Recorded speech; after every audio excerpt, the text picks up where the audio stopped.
vraiment remarquable ce que vous faites. J'ai vraiment hâte de vous écouter. Pour passer l'année avec vous, de vous suivre non-stop. J'aime beaucoup ce que vous faites, messieurs. Continuez. C'est vous autres la référence pour le Marvel au Québec. We are Groot. Mon nom est Maxime Vezo. I am Iron Man. Mon nom est Francis Côté. Mon nom est Marc-André Sauvé. Mon nom est Jonathan Domoskovaki. Avengers!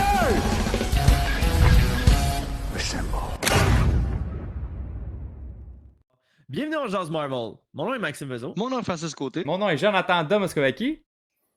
Et avec nous, on a notre cher invité, JF, l'homme qui sait tout grâce au bouquin. Hey, salut JF, tout le monde. comment ça va cette semaine? Ça va bien aujourd'hui, mieux que les dernières journées parce que, comme je disais tantôt avant d'entrer en onde, il m'est arrivé un truc qui ne m'est pas arrivé depuis 2019. J'ai pogné un rhume. Ah! Ouais, c'est ça. Mais là, Donc, ça va. ouais, c'est ça. Les petites tisanes de grand-mère pour toi, ça va faire effet. Un petit bain, bois de l'eau, dors beaucoup. Je pense que c'est qu'est-ce qu'ils préconisent le plus. C'est ça. JF, Je suis correct, j'ai de l'eau en masse. ouais, mais cette semaine, en fait, pas cette semaine, pas plus tard qu'hier, la boutique Imagine Comics recevait les gens qui étaient costumés. C'était quoi un peu l'événement que tu as réussi à créer? En fait, hier, ce qu'on faisait, à chaque année, il y a ce qu'on appelle le Halloween Comic Fest, où les magasins de bande dessinée donnent des comics gratuits pour souligner l'Halloween. Puis là, bien évidemment, les magasins font toutes sortes de promotions puis tout ça. Puis nous, hier, ce qu'on faisait, ça faisait très longtemps qu'on n'avait pas fait une petite vente en magasin. Même l'année dernière, rappelez-vous, les magasins étaient fermés pendant le temps des fêtes à cause de la situation de la pandémie. Fait qu'il n'y a pas eu vraiment de Boxing Day. En tout cas, nous, à la boutique, là, on n'a pas eu de Boxing Day vu qu'on a été fermé pendant le temps des fêtes. Fait que bref, on s'est dit, hier, tiens, pourquoi on ne ferait pas une petite vente et pour toutes les personnes qui viennent. Et on ajoutait un 5 % de rabais supplémentaire pour les personnes qui étaient déguisées. OK. Fait que c'était ça l'événement là, avec ce qu'on faisait. Mais il pleuvait pas mal hier, hein? Oui, en effet. Oui, fait que, en tout cas, nous, on avait du monde qui nous avait dit oui, on va venir, on va être là. Puis finalement, ça a tombé à l'eau. Oui, c'est ça. Il y a une partie de la journée qui a comme tombé à l'eau. Pourtant, ça avait vraiment parti fort. Puis après ça, ça a été un peu plus tranquille. Fait que, on a du monde pas déguisé qui sont venus puis qui ont eu un rabais puis que c'était vraiment sympathique. Mais j'étais tout seul, vraiment déguisé. Je m'étais mis un petit costume de Hulk que je m'étais entraîné pendant la nuit, peinturé en vert. Non, mais j'avais vraiment un petit truc. Vrai. Oui, c'est ça. Super cool. Mais c'est pas grave, c'était très sympathique, là, pareil, là, de voir les gens, là, puis tout ça, mais je pense que la température... C'est très fun. C'est le fun parce que tu t'impliques beaucoup auprès de la communauté, puis tu fais découvrir des comics aux nouveaux gens, puis tout ça. Puis justement, je vais prendre la balle au bon pour remercier Imagine Comics de commanditer le podcast. C'est très apprécié, JF. On te remercie vraiment beaucoup. Je veux rappeler aussi à tout le monde qu'en ce moment, vous avez un 10 % de rabais sur votre première commande si vous rentrez le code promo On Jase Marvel sur le site internet de Imagine Comics ou si vous vous présentez aussi en boutique, là, juste à mentionner que c'est votre première commande. Puis le JF va vous faire le tour des lieux. Il va vous demander c'est quoi votre BD préféré, votre super-héros préféré, puis il va vous offrir tout plein d'affaires. Puis vous allez voir ce soir si c'est votre première fois que vous entendez JF nous parler de Marvel en général, vous allez voir, c'est un homme très cultivé. Si vous avez manqué justement sa dernière intervention, qui était l'histoire de Marvel, qui est, je vous dirais, les gars, une des émissions qui a été la plus cliquée sur Spotify. Une des plus C'est tellement intéressantes intéressant. C'est tellement intéressant. La prochaine fois que je m'en vais au Imagine Comics, qui est jeudi, Je m'amène une chaise, puis on va discuter. Hey, il n'y a vraiment aucun problème. Nous, c'est vraiment ce qu'on essaye de créer. Imagine Comics, c'est un commerce de proximité. Hein? Fait qu'on on veut être proche de notre monde, puis c'est vraiment ce qu'on cherche à créer, là, moi puis ma conjointe. Ah, c'est Ouais, vrai. puis c'est bien réussi, je peux vous le dire. Je voudrais aussi remercier des nouveaux commandites. Jonathan, écoute, cette semaine, tu sais, JF, on disait tantôt, bien occupé, là. Cette semaine, Joe, tu as été capable de nous dénicher pas une, mais deux nouveaux commandites. La folie, la folie. Fait qu'on va commencer par nul autre que Guru Energy Drink. Fait que pour nous tenir réveillés, en forme durant nos podcasts, surtout qu'on est rendu avec beaucoup de podcasts par semaine. Guru ont décidé de nous aider, de nous supporter dans tout ça. Fait qu'un énorme merci. Puis c'est vraiment cool. C'est une compagnie qui est québécoise, qui est faite ici. Le produit aussi qui est 100% bio. Fait que c'est de quoi que, en tout cas, on est fiers aussi d'être associable. Puis j'ai mis dans les commentaires aussi un lien pour pouvoir acheter vos gourous puis, ou vos caisses. Puis ça, encore là, ça nous encourage. Tu sais, ça nous aide dans notre partenariat avec Gourou. Fait que C'est si comme les enfants là, avec du chocolat qui faisaient du porte-à-porte. Là. C'est ça. Encouragez-nous, achetez du chocolat. Exactement. Fait que nous, on vous encourage à aller acheter votre gourou via notre lien dans notre bio, ou sinon, comme je viens de la mettre dans les commentaires. Puis ceux qui nous écoutent sur YouTube, ça va être dans les commentaires plus bas dans la vidéo. Sinon aussi, on a Quasar, qui est compagnie de production vidéo-photo. C'est eux autres aussi qui nous ont beaucoup aidés, qui travaillent sur une nouvelle, des nouvelles vidéos d'intro pour On Jase Marvel. Fait que, qui ont aussi aidé pour le logo, entre autres. Donc, un gros merci. Et continue de remercier Workbase, espace de coworking à Montréal, et Arabas Personnel, pour tout ce qui est vos besoins en recrutement, staffing, et vous aider si vous trouvez, vous avez besoin d'une nouvelle job ou d'un nouveau contrat. Et aussi, je tiens à dire un gros merci à IDOS Montréal cette semaine, parce que ils sont hyper généreux. C'est eux qui nous ont envoyé les musiques d'intro du band Star-Lord qu'on peut se mettre dans notre intro puis outro de podcast. Puis ils m'ont donné, en plus de ça, ben, vous savez qu'ils m'ont donné le jeu que je puisse le streamer. Fait que dans la semaine, si vous voulez voir le jeu en action, je joue Le jeu des Gardiens de la Galaxie, je tiens à le rappeler aux gens. des Gardiens de la Galaxie. Fais ça, puis aujourd'hui, j'ai reçu une belle boîte cadeau. J'étais tellement content. Fait que directement de IDOS, des Gardiens de la Galaxie, qui venait avec une calotte du band de Star-Lord que j'ai en ce Non, mais moment. cool. Là-dedans, Ils ont créé de la merch. Ah oui, ils ont fait de la Star-Lord. merch avec leur band inventé, c'est malade. Wow. Plus de ça, ils m'ont donné des bas, un petit calepin de notes, puis un t-shirt du band. Fait que gros merci à IDOS Montréal. Ça aussi, notre entrevue est débile avec Jean-François Dugas de IDOS. Allez voir ça sur YouTube, c'est super trippant. Ah, c'est vrai, puis il y avait une gourde d'eau aussi, j'ai oublié de vous montrer. Fait que c'est ça. Hey, écoute les gars, on commence à avoir tellement de commanditaires, il va falloir qu'on se fasse un genre d'enregistrement genre préfet, puis on fait juste comme poup, on pèse là-dessus puis on embarque. Parce qu'écoute, là, c'est une liste, là, c'est vraiment cool. Là. Puis on est chanceux à soir, on a un avec nous en plus de ça. C'est ben trop cool. Yes, on a JF. Il va Écoute, vraiment falloir que je me mette sur les produits dérivés pour imaginer. Hey, mais JF, tu fais des casquettes, des t-shirts, tu sais qu'on va les porter en. Ben oui, dans le ça, c'est podcast, sûr, en c'est tout cas. sûr. Moi, c'est sûr. C'est sûr et certain. Écoute, JF, je t'avais demandé une petite demande spéciale avant qu'on commence le sujet principal aujourd'hui, qui était de parler de Spider-Man en général. Là. Les droits d'auteur, les droits qui étaient à Sony, le prêt, puis toutes les affaires qui étaient arrivées justement par rapport à ça. Mais avant ça, il y a le film des Eternals qui vont prendre l'affiche le 5 novembre prochain. Donc, qui est cette semaine, messieurs, qui est jeudi soir, la première, ou le vendredi pour certains.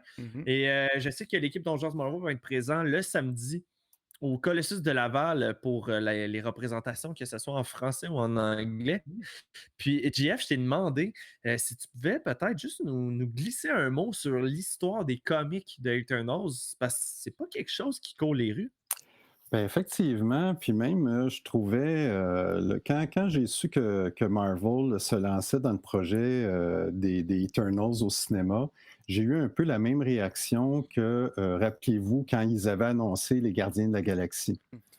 Ouais. Parce que Les Gardiens de la Galaxie, c'est pas un comic book là, qui scorait tant que ça là, en tant que tel. Puis Eternals, c'est un peu la même chose, même un peu moins que Les Gardiens de la Galaxie, parce que ça n'a jamais été un comic book qui a occupé une grande place dans l'univers Marvel. Ceci étant dit, c'est un comic book qui a beaucoup de potentiel. Fait que ça dépend évidemment qu'est-ce qu'ils vont faire avec ça. Mais Eternals, ça a été créé au milieu des années 70 par Jack Kirby. Et ce qui est intéressant de savoir dans la petite histoire des Eternals, je reviens un peu en arrière. Rappelez-vous la dernière fois qu'on avait parlé de l'histoire de Marvel, Stanley et tout ça. Je vous avais raconté qu'à un moment donné, Jack Kirby avait quitté Marvel aux alentours là, de 1970. Il est allé travailler chez la concurrence, chez DC Comics. Et Kirby, à ce moment-là, avait déjà un projet là, autour là, des dieux et tout ça. Puis chez DC, il a créé les New Gods, il a créé Darkseid. Hein, les gens ne réalisent pas, mais Darkseid, ça vient de Jack Kirby. Ça vient de tout ce qui est... À ce moment-là, ça s'appelait Kirby's Fourth World, le quatrième monde. Okay. New Genesis, Apocalypse, tout ça, là, ça venait de Kirby. Nice. Puis, mais ça n'a pas tant pogné à ce moment-là chez DC. Puis au milieu des années 70, Kirby est revenu chez Marvel. Et dans le fond, c'est un peu comme les Eternals s'inscrivent un peu dans la même continuité des dieux, etc., de la création et tout ça, mais à la sauce Marvel, parce que les Eternals, ben, dans le fond, le principe, c'est que dans l'histoire imaginée par Jack Kirby, c'est que la vie sur Terre vient d'entités qu'on appelle les Célestes. Et les Célestes ont créé les Éternels. Et ils voyaient à l'origine les Éternels comme étant les défenseurs de la Terre, les gardiens de la Terre. Puis là, il y avait les Eternals qui étaient comme forme humaine, mais pratiquement immortels. Puis d'un autre côté, il y avait les Deviants, les déviants, qui avaient une forme un peu plus monstrueuse. Puis c'était un peu le principe là, qui était amené par Kirby, mais ça n'a pas été... Ça a été un comic qui a duré quelques numéros, puis qui a été malheureusement cancellé, sans que l'histoire arrive à une conclusion en tant que telle. Après ça, ça a été repris au tournant des années 79-80 dans Thor. Il y avait une histoire là, avec Odin, l'œil d'Odin, puis la création, encore une fois, puis c'était lié à Asgard et tout ça. Puis que c'était une histoire très intéressante à ce moment-là qui avait été écrite. Donc, les scénaristes de Thor avaient repris des éléments des Eternals, les Célestes, etc. Okay. Mais après ça, ça n'a pas été un comic book là, dans les années 80-90 qui c'est pas revenu vraiment. L'autre moment marquant rapidement du comic book, c'est en 2006 quand Neil Gaiman a fait une histoire là, d'une douzaine de numéros. Non, même pas, c'était 7 numéros. Une série limitée dessinée par John Romita Jr., qui était très bien à ce moment-là. Oui. Mais en fait, on retrouve les Célestes, surtout dans le run actuel des Avengers par Jason Aaron, où là, il développe quelque chose qui revient encore à la création. Fait que les Eternals, c'est vraiment lié aux dieux, à la création et tout ça. Ça a été comme ça dans les comics. Puis là, ben, reste à voir au cinéma qu'est-ce qu'ils vont en faire. Puis la run actuelle qui est plutôt des Eternals qui est en ce moment, c'est Gillen, me semble, de se souvenir, qui faisait cette run-là. Oui, là, présentement, il y a un comic là, qui roule là, actuellement. Puis... Mais c'est ça. Je vous avoue honnêtement que je me suis moins intéressé aux comics actuels. J'ai regardé vite en diagonale. Ça a l'air bien, mais Je me suis pas attardé là, plus qu'il faut. J'ai Je lu. m'étais plus attardé aux Avengers de Aaron, puis la mythologie qu'il est en train de Ouais. créer avec des Avengers préhistoriques, finalement. Là. Oui, puis en plus, Il joue vraiment dans ces thèmes-là. l'histoire en plus se connectait un et l'autre parce que, bon, dans le livre des Avengers numéro 1 de Jason Aaron, Iron Man trouve Icaris dans des décombres parce que, bon, les Eternals avaient été tués ou quelque chose du genre. Puis Ouais. dans le premier livre de Eternals, là, c'était Icaris qui revenait à la vie parce que les autres, c'est comme, vu que c'est des éternels, mais c'est pas juste au niveau de l'immortalité, mais c'est que c'est comme un cycle de vie pour eux aussi. Là. Ils reviennent à la vie, puis ça continue comme ça. Puis à un moment donné, ils tombent face à face là, avec Iron Man, puis il est comme, hey, tu te souviens, on avait parlé la dernière fois qu'on s'est vu, puis tout. Fait que il y avait comme un lien qui s'est fait entre les deux. Puis j'avais lu le premier issue justement quand on a pris le métro là, pour descendre, aller voir le film. Fait que je l'avais lu un peu, mais non, ça c'est intéressant. C'est juste qu'il n'y a pas beaucoup de contenu. Fait que pour une personne qui va accrocher aux Eternals ou à un personnage en particulier, il n'y a pas grand-chose à se mettre sous la dent, à moins que la run actuelle fasse « Hey, on est dans une vague, fait que go, on surfe là-dessus, puis on en produit plus. » Oui.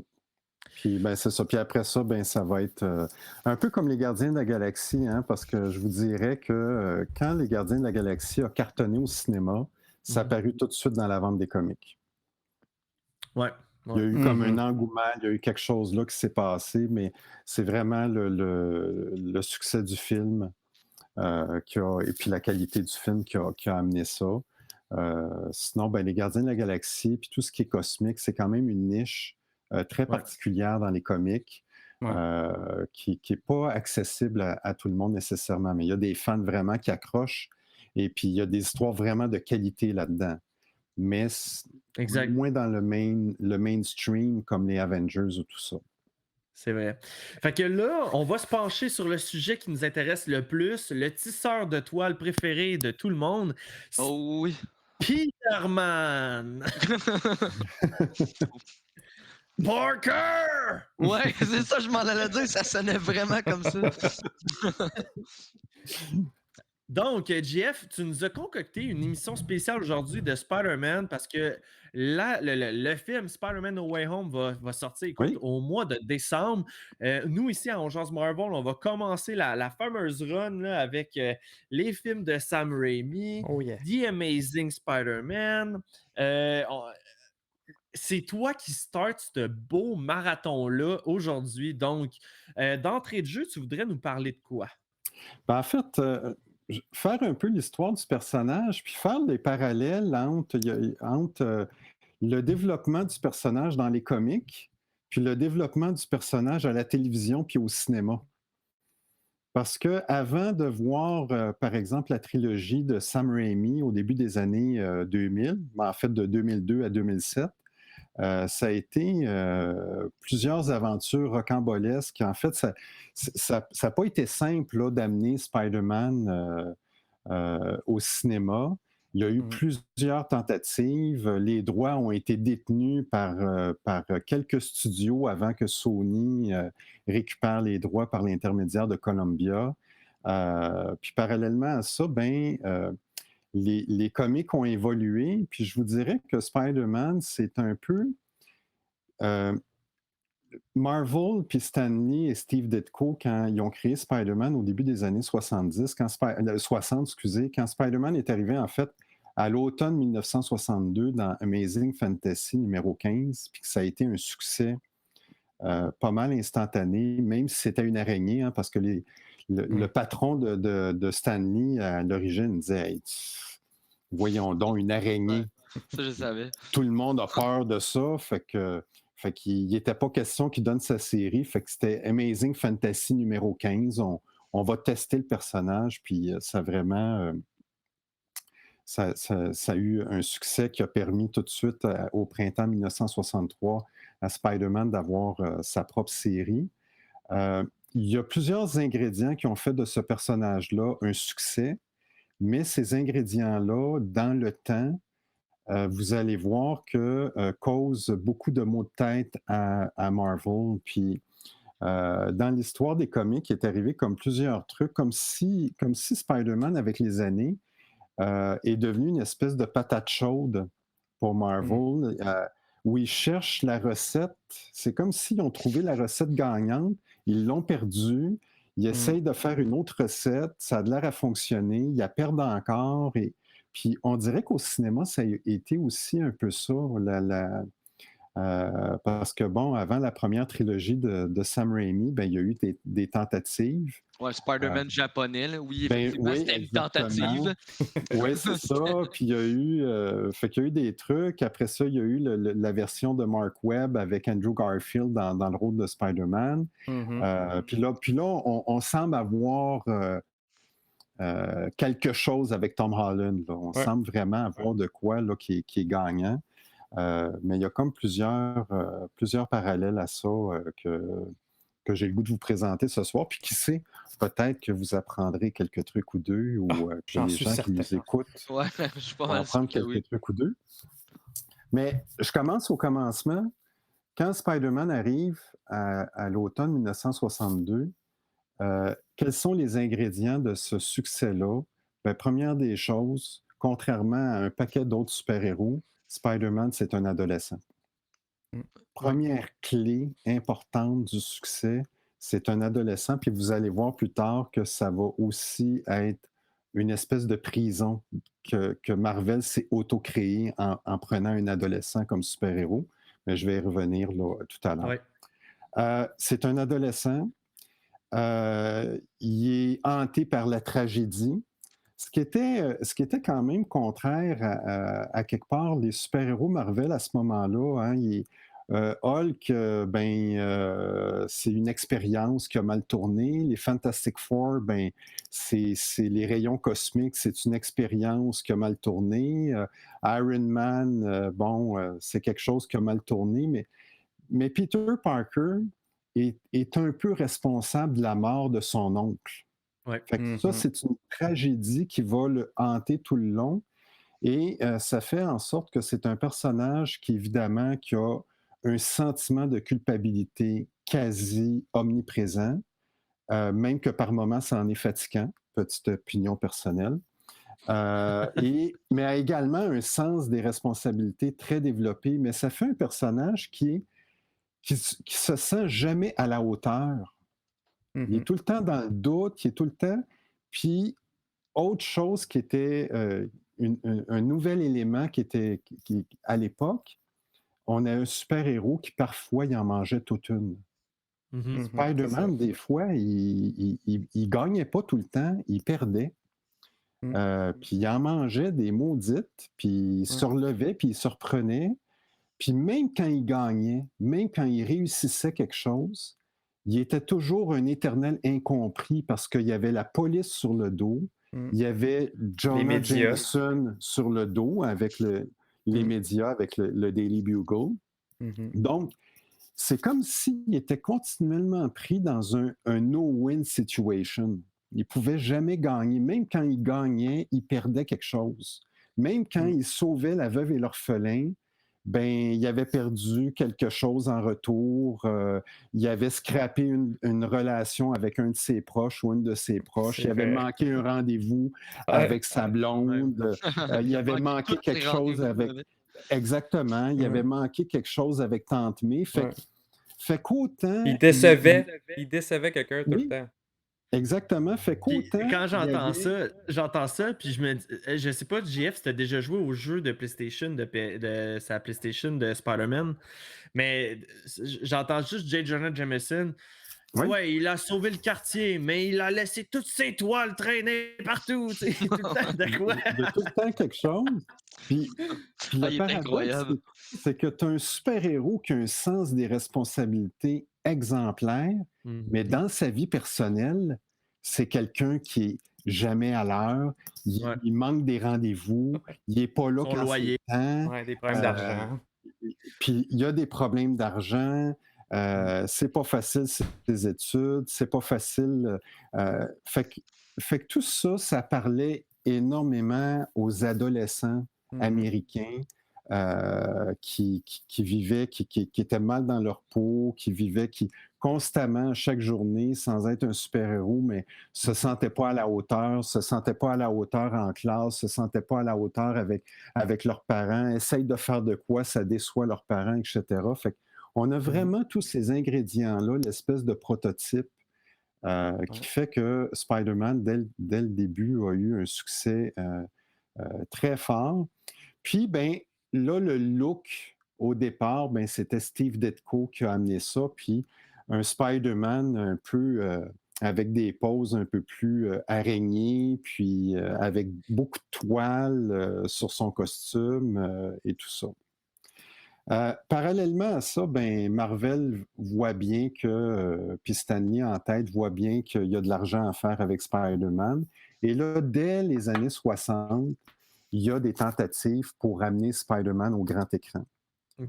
Puis là, bien évidemment, ben oui, parce que, mais évidemment, dans les années 60, on est limité par la technologie. Oui. Comment faire en sorte que quelqu'un peut grimper, lancer des toiles, etc. C'est pas évident. Fait qu'évidemment, ben, la première porte, c'est la série animée, c'est l'animation. Et ça l'a amené à la série télévisée des années 60, qui a duré de 1967 à 1970. Et qui était une série télévisée fort sympathique. Puis encore aujourd'hui, là, si vous avez la chance de voir ça, bon, mais en même temps qui était à petit budget. Est-ce que c'est celle que la dernière fois, quand je suis rentré dans ta boutique, il avait même enlevé les toiles, il les complétait Oui, pas? exactement, parce que vu qu'il y avait un petit budget, ben là, à ce moment-là, on avait vraiment un super-héros. Fait qu'il y avait juste le masque, il y avait les toiles, il y avait les gants, mais tout le torse, il y avait juste l'araignée, c'était rouge. Ils n'avaient pas assez d'argent pour faire les toiles. Hey, Ah ouais! pas d'allure. Mais ça, c'est la C'était une fameuse façon de couper. dans le budget. Oui. Mais ça, c'est Puis les l'autre fameux, là, affaire les aussi- memes, là, que le Spider-Man, il pointe l'autre Spider-Man. Là. C'est Ouais. dans ces Ben, années-là. c'est là. ça. Puis il y a eu ce clin d'œil-là à la fin de Spider-Verse dans une Exact, scène ouais. pas générique, Ouais. qui était un très beau clin d'œil là, Bon. plus récemment. Mais dans les années 60, c'était ça le Spider-Man qu'on voyait à la télévision. Mais moi, c'était la série Puis- que mon père écoutait, ça, quand il était jeune. là. Ben, c'est ça. Puis moi, je l'ai découvert, cette série-là, en reprise là, à Ouais. la télévision.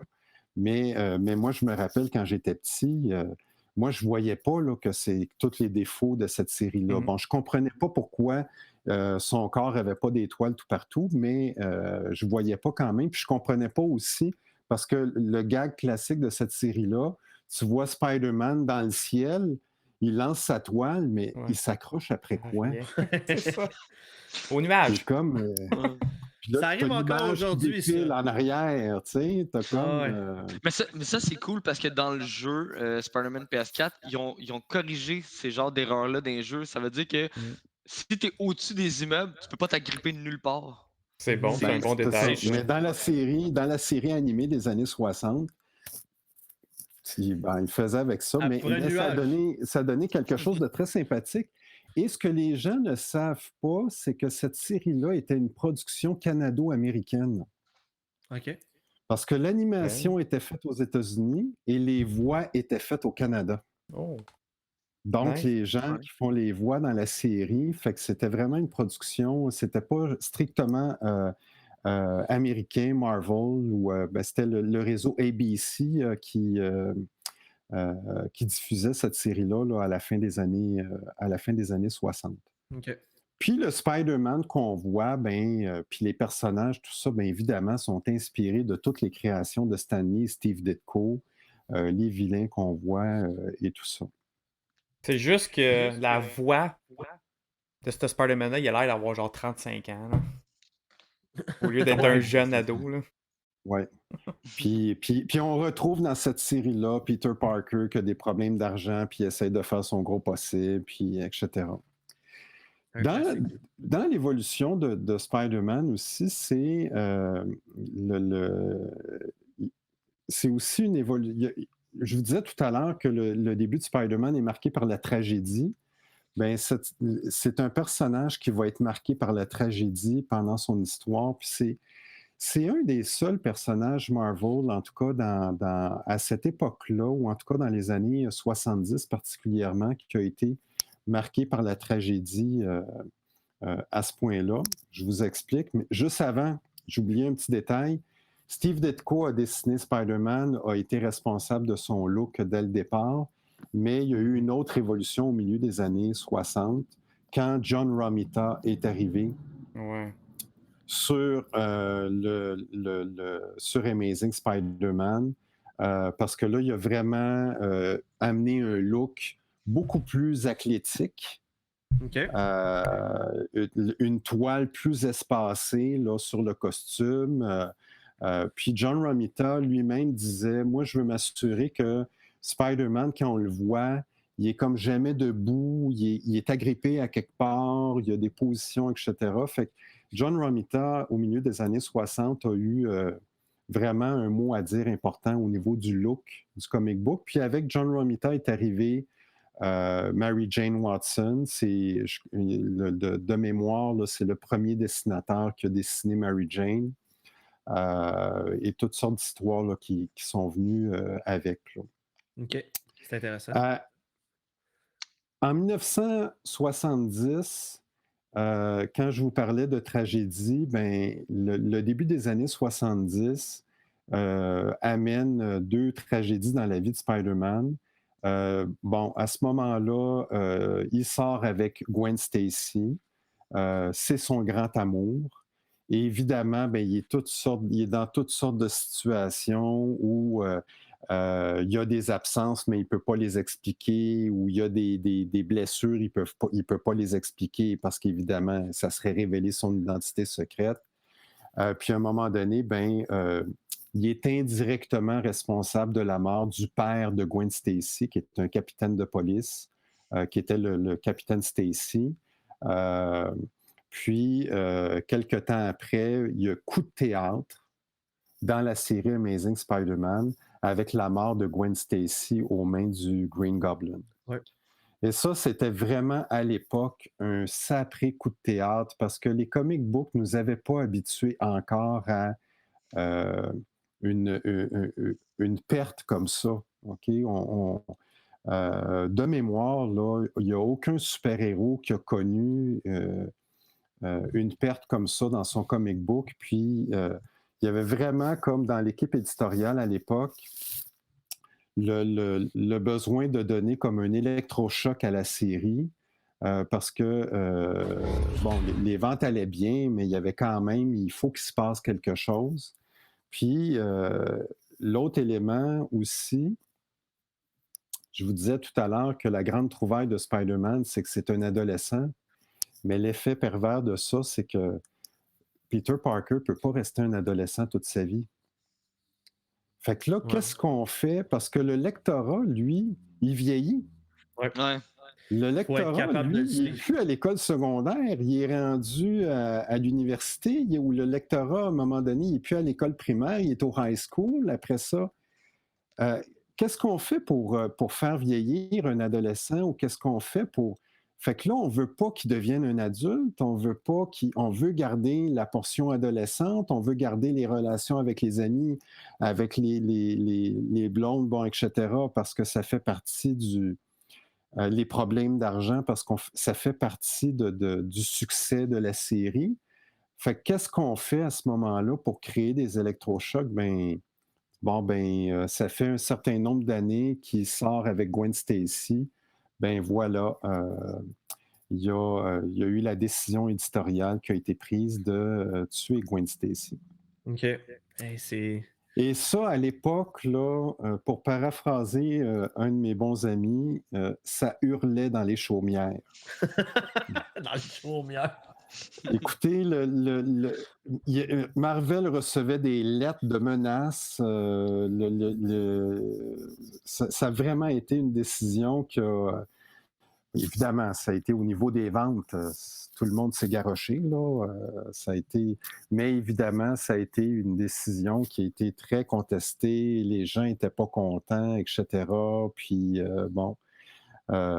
Puis parallèlement à ça, ben, il y a eu la mort du Green Goblin, Norman Osborn, dans le numéro suivant.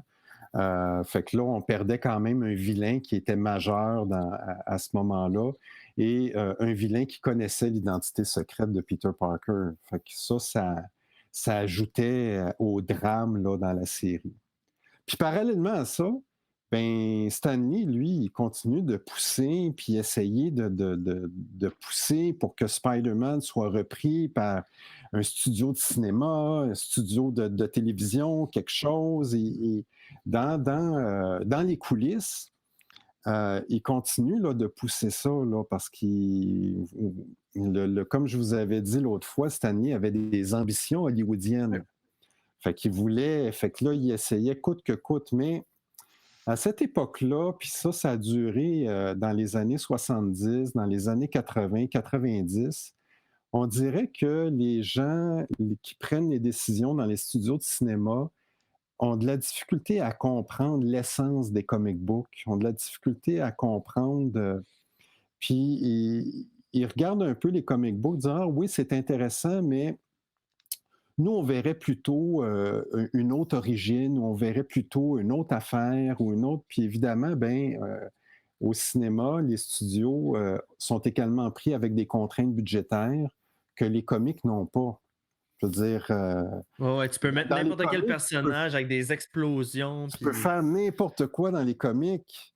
Tu peux pas faire n'importe quoi au cinéma. Puis là, dans les années 70, au début des années 70, pendant que dans les comics, on a ces tragédies-là, la mort de Gwen Stacy, etc., il y a comme une pause, là, on ne sait pas trop qu'est-ce qui arrive avec Spider-Man. Au niveau là, des studios, mais il y a des pourparlers, il y a des tentatives, etc., mais il n'y a rien qui se conclut en tant que tel. Mm-hmm. Ça nous amène à la deuxième portion des années 70. Au milieu mais juste avant, la mort de Gwen Stacy a tellement été impopulaire, ça a tellement créé une commotion chez les lecteurs-lectrices. Mm-hmm. Là, c'était... Puis Jerry Conway, qui écrivait Spider-Man à ce moment-là, a dit, mais là, moi, je ne vais pas ramener Gwen Stacy, là, elle est morte, elle est morte. La pression était sur lui, là. La pression était sur lui, c'est comme, puis même Stan Lee mettait de la pression, puis même les éditeurs, c'est comme... Autant il avait donné le feu vert pour faire, puis autant il regrettait un peu, puis comment ramener Gwen Stacy, comment... Et là, dans les années 70, au milieu des années 70, il y a eu une histoire qui était très bonne, en tout cas à mon humble avis, la saga du clone.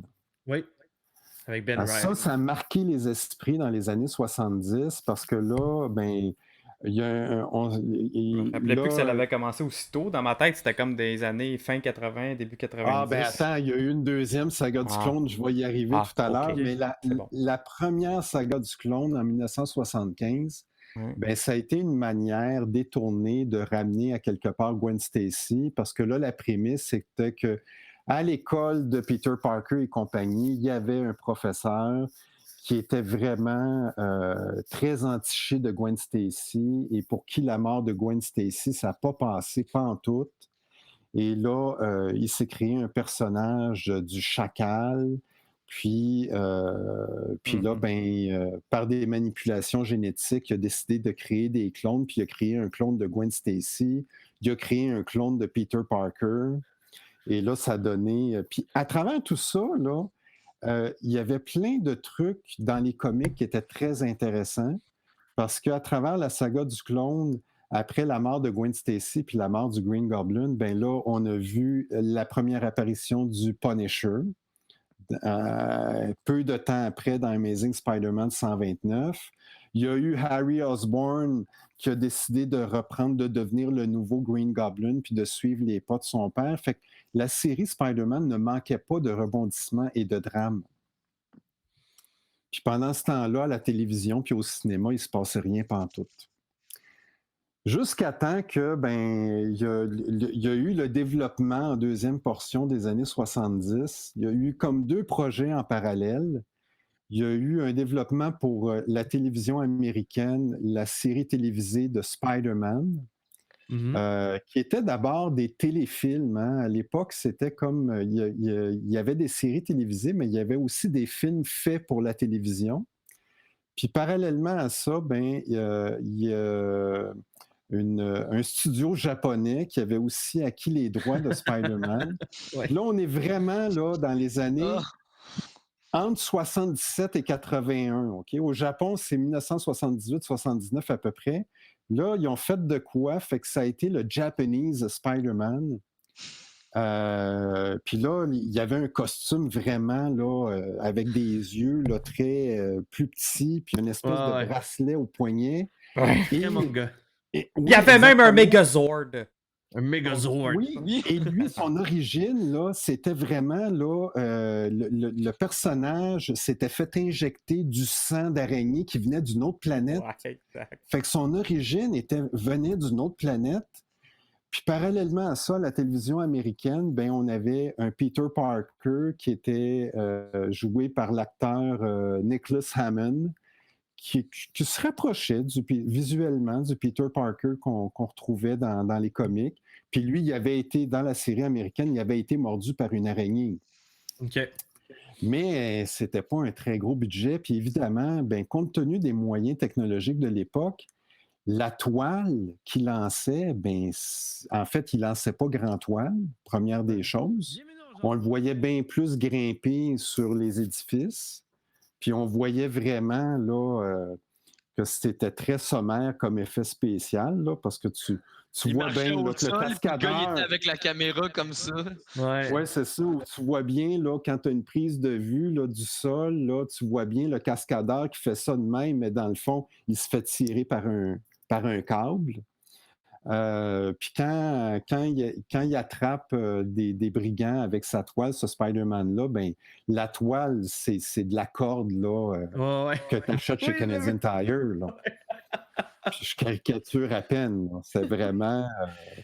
Je me souviens qu'il était un moment donné sur le rebord d'un building, puis il lance sa toile, puis tu vois juste, c'est ça, là, tu vois une corde sortir de là. Une espèce de corde qui sort.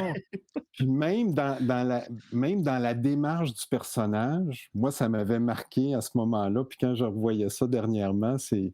Mais est-ce que ça, c'est dans les images que tu nous avais envoyées, là, cette espèce de corde-là? Là? Okay. Oui.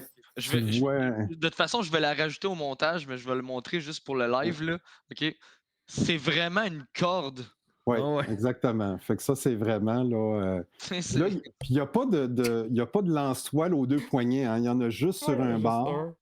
Puis il y a une espèce de ceinture métallique autour de la taille.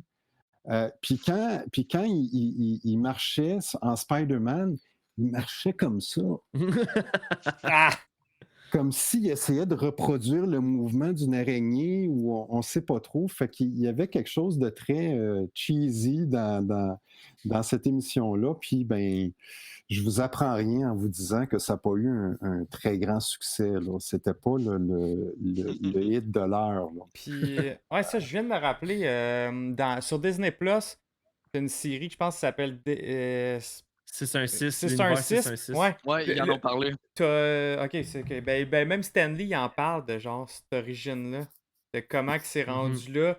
Puis, me semble qu'il avait été approché, je pense, pour les Power Rangers, quelque chose comme ça. Puis c'était ça qu'il voulait au début intégrer. Puis amener ce concept-là, dans le fond, en Amérique. Finalement, il est allé l'inverse, intégrer son Spider-Man là-bas.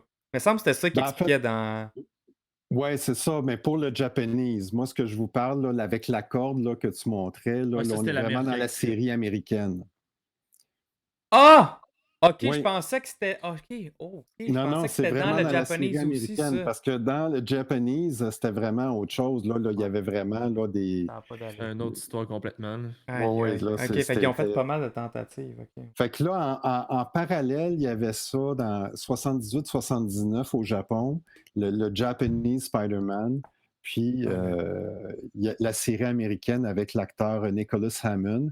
Au Japon, c'est un autre acteur que je suis incapable de prononcer. C'est un acteur japonais, évidemment. Là, je ne me rappelle pas par cœur de son nom. Fait qu'il y avait ces deux séries-là qui Puis, mais quand on regarde ça avec le recul, c'est sympathique là, de voir ça. Mais on est loin, évidemment, des effets spéciaux qu'on connaît Je trouve ça aujourd'hui. gentil de dire c'est sympathique. C'est pas le mot que j'aurais employé. Mais bon. Oui, c'est ça.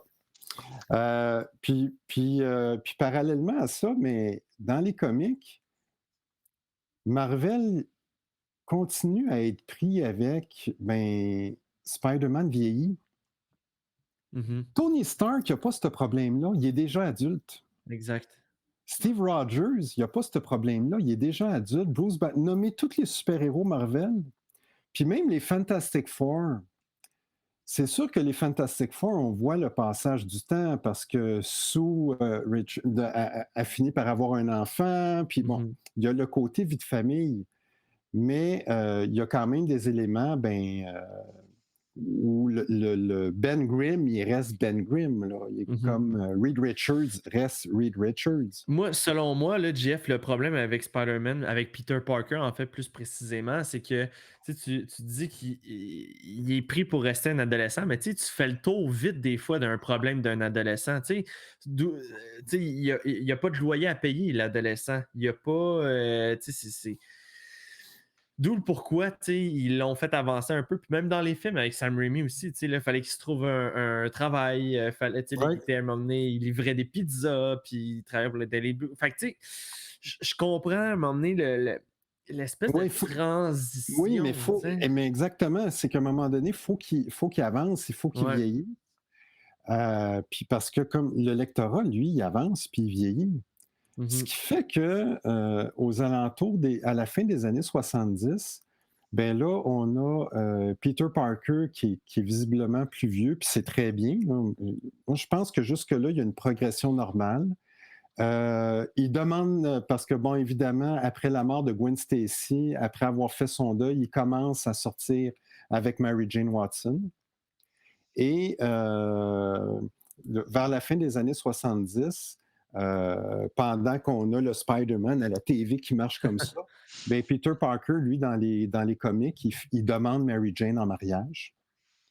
Fait qu'il y a eu une première demande en mariage aux alentours de 1978-79.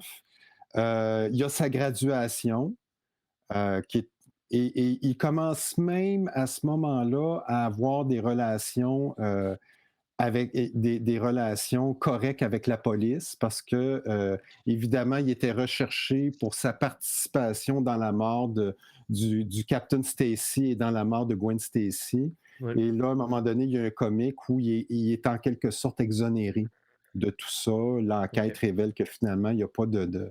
Fait que là, à la fin des années 70, on se retrouve avec un Spider-Man qui commence à avoir un peu plus la cote auprès des autorités, puis à avoir des relations plus cordiales auprès des autorités et tout ça. Puis dans les années 80,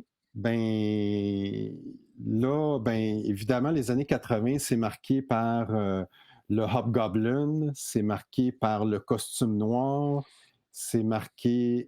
puis là, on a tout le temps le dilemme, est-ce que Spider-Man, on le garde toujours... Parce qu'il continue d'avoir des problèmes d'argent.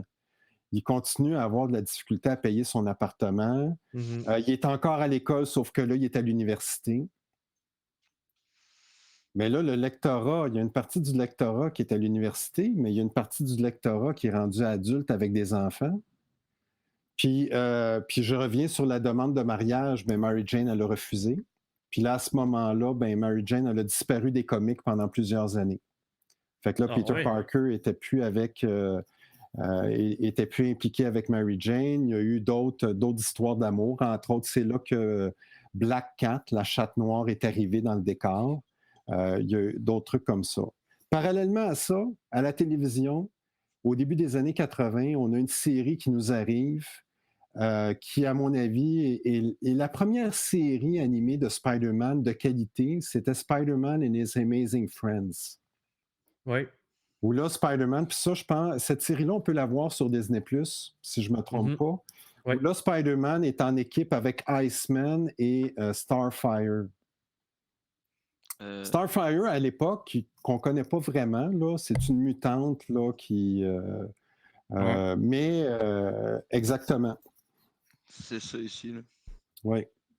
Puis ça, c'est une série qui était Exact. vraiment là, de 1981 à 1983 à peu près. Puis là, dans cette série-là, ce qui était intéressant, c'est que il y avait... ben, premièrement, Spider-Man était dessiné au complet. Je vous annonce que toutes les toiles étaient Il y là. avait assez de budget pour la toile.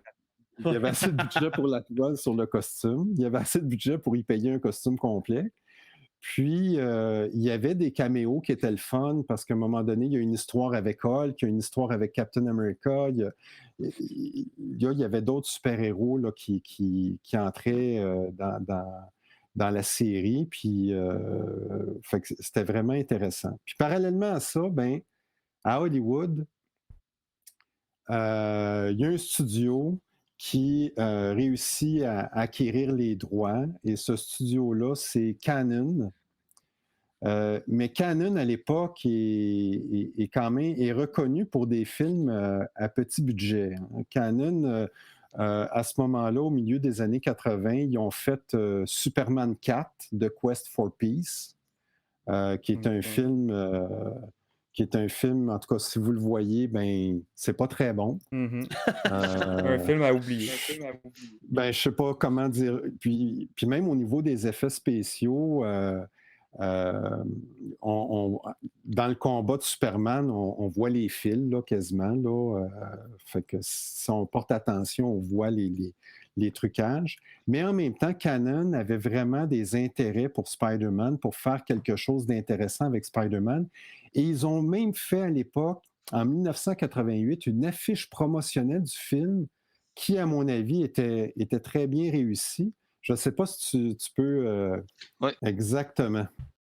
Spider-Man The Movie, puis c'était vraiment le fun avec le look. Ouais. Fait que ça, c'était les Canon qui voulaient faire ce projet-là. Puis là, ils ont fait une affiche promotionnelle en disant que le tournage débute telle date. Ça allait être réalisé par un dénommé Albert Pyun.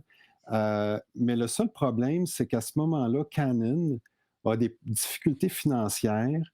Ils viennent de se casser les dents avec Superman 4. Ben, ils n'avaient pas investi beaucoup, fait qu'ils n'ont pas eu beaucoup en retour. Ils avaient également fait Masters of the Universe, OK, oui. ben, sympathique aussi, mais qui n'avait pas... Et là, à ce moment-là, ils ont décidé de mettre la hache dans le budget du futur Spider-Man. Et là, ils prévoyaient un budget qui était sous la barre du 10 millions.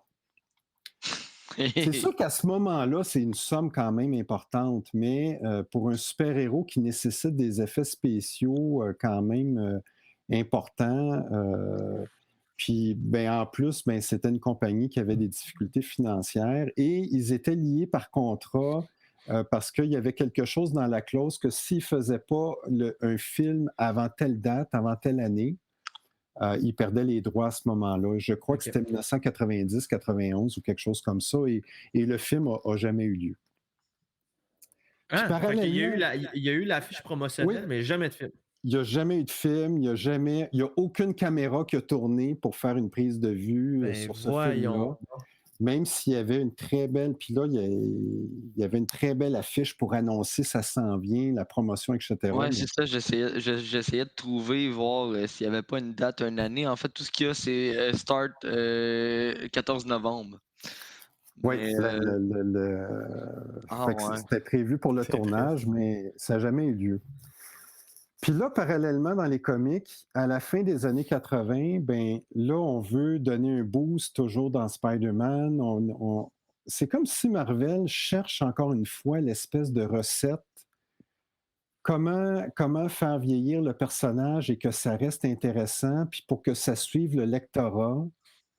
Et là, à ce moment-là, il y a un événement majeur en 1987.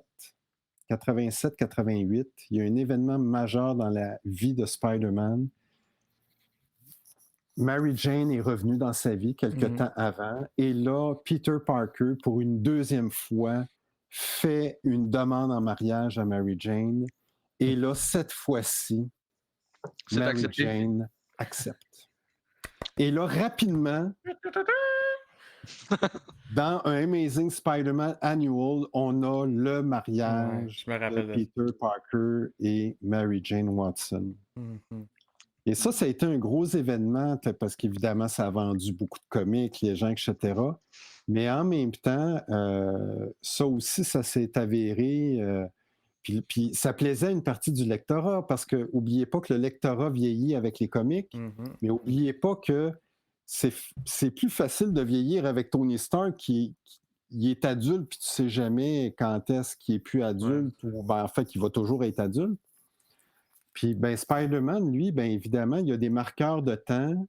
Il ne peut pas être en appartement toute sa vie. Il ne peut pas avoir de la difficulté à payer ses affaires toute sa vie. Il ne peut pas être à l'école toute sa vie. À un moment donné, il faut qu'il se passe de quoi.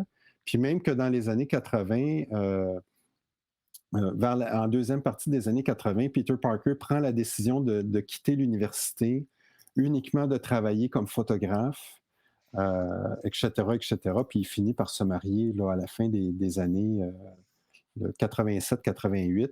Et en 88, l'autre coup de théâtre dans les comics Spider-Man, c'est l'arrivée. En fait, il y a deux coups de théâtre. Il y a l'arrivée de Todd McFarlane qui a changé le look de Spider-Man.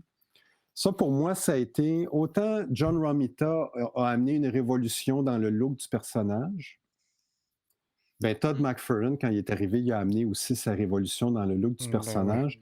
Et pas tellement de temps après, en fait, à peu près en même temps, Venom est arrivé dans l'univers de Spider-Man. Oh yeah! Puis la grosse affaire que Todd McFarlane a faite avec Spider-Man, c'est les toiles d'araignée. Oui. C'est vraiment ça que... Là, il y avait vraiment de l'air d'une araignée. En tout cas, il a vraiment exploité ça au maximum. Et encore aujourd'hui, c'est la façon de dessiner les toiles d'araignée. C'est resté... tu sais, comme un peu entortillé. Là, c'est comme une ligne droite, mais à peu près aux 12 pouces, il y a une petite torsion. C'est ça, exactement. Puis pendant que, même dans Ultimate Spider-Man, au début des années 2000, ils ont pris ce look-là. Puis les gros yeux aussi, tu sais, c'est Todd McFarlane que ça appartient. Ça l'a défini le look du personnage pendant toutes les années à venir. Puis pour vrai, là, c'est même les vilains. Maudit que j'ai Moi pis Joe, ces années-là, là, c'est genre... moi, c'est années 90 en partant, puis Todd McFarlane, c'est mon top, là. Fait que c'est vraiment... tout ce qu'il a fait, c'était hot. Puis là, par exemple, à ce moment-là, je trouve que c'est là que même les histoires sont venues plus matures puis dark au niveau de Spider-Man.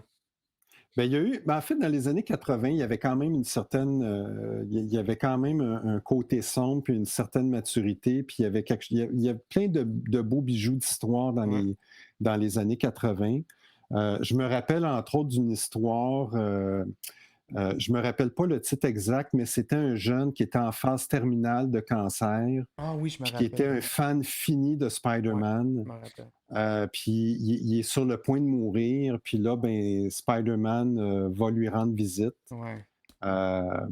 Puis il partage un moment avec lui. Ça a été vraiment une excellente histoire. Puis à la fin de l'histoire, l'enfant, il demande à Spider-Man, tu peux-tu faire quelque chose pour moi? J'aimerais savoir qui tu es.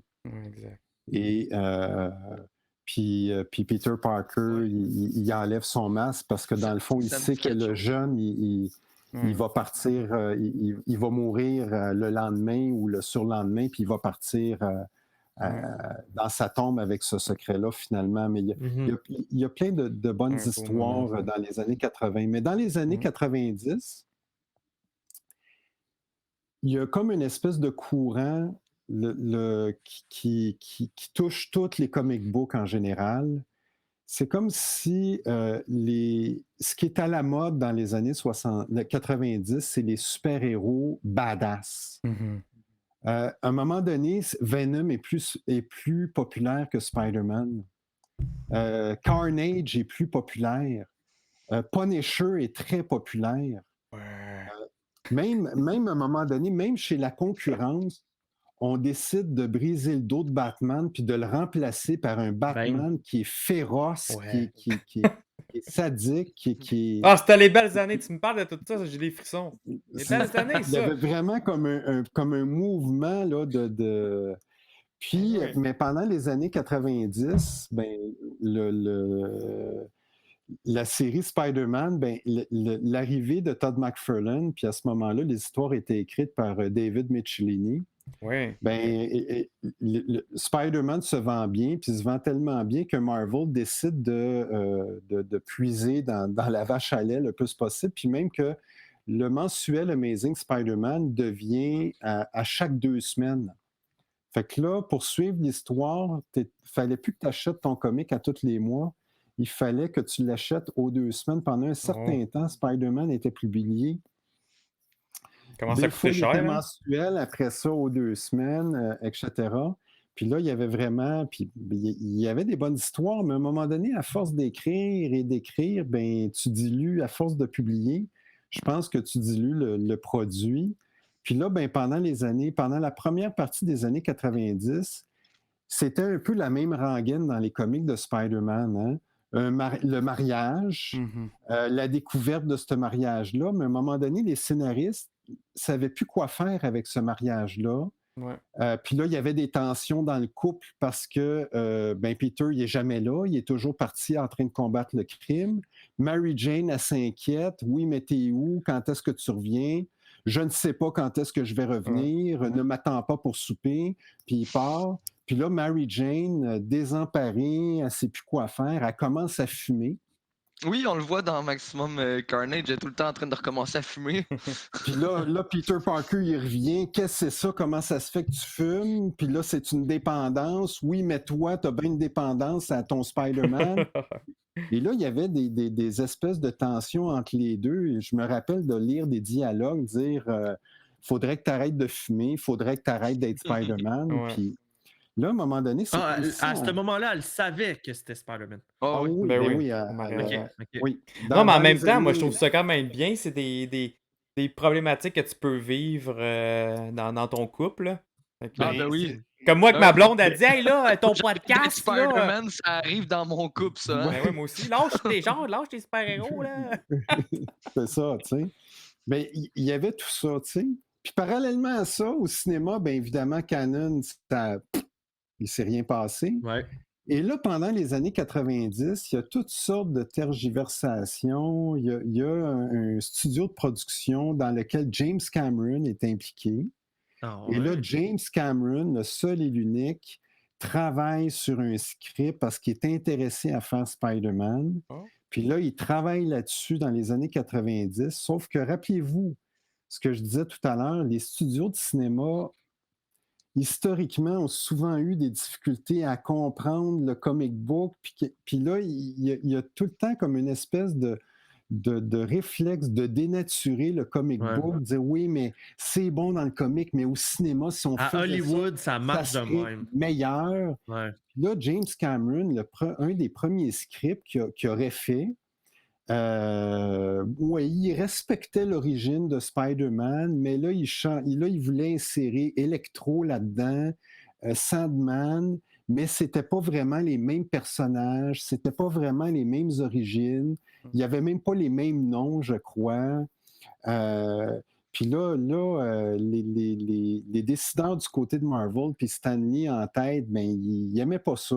Puis là, il y avait des tensions. Puis là, à travers tout ça, il y a eu toutes sortes de considérations légales, de batailles légales autour des droits de Spider-Man. Fait que la décennie des années 90, il ne s'est rien passé au cinéma parce qu'un peu tout le monde était en chicane et ne s'entendait pas sur comment faire un bon Spider-Man.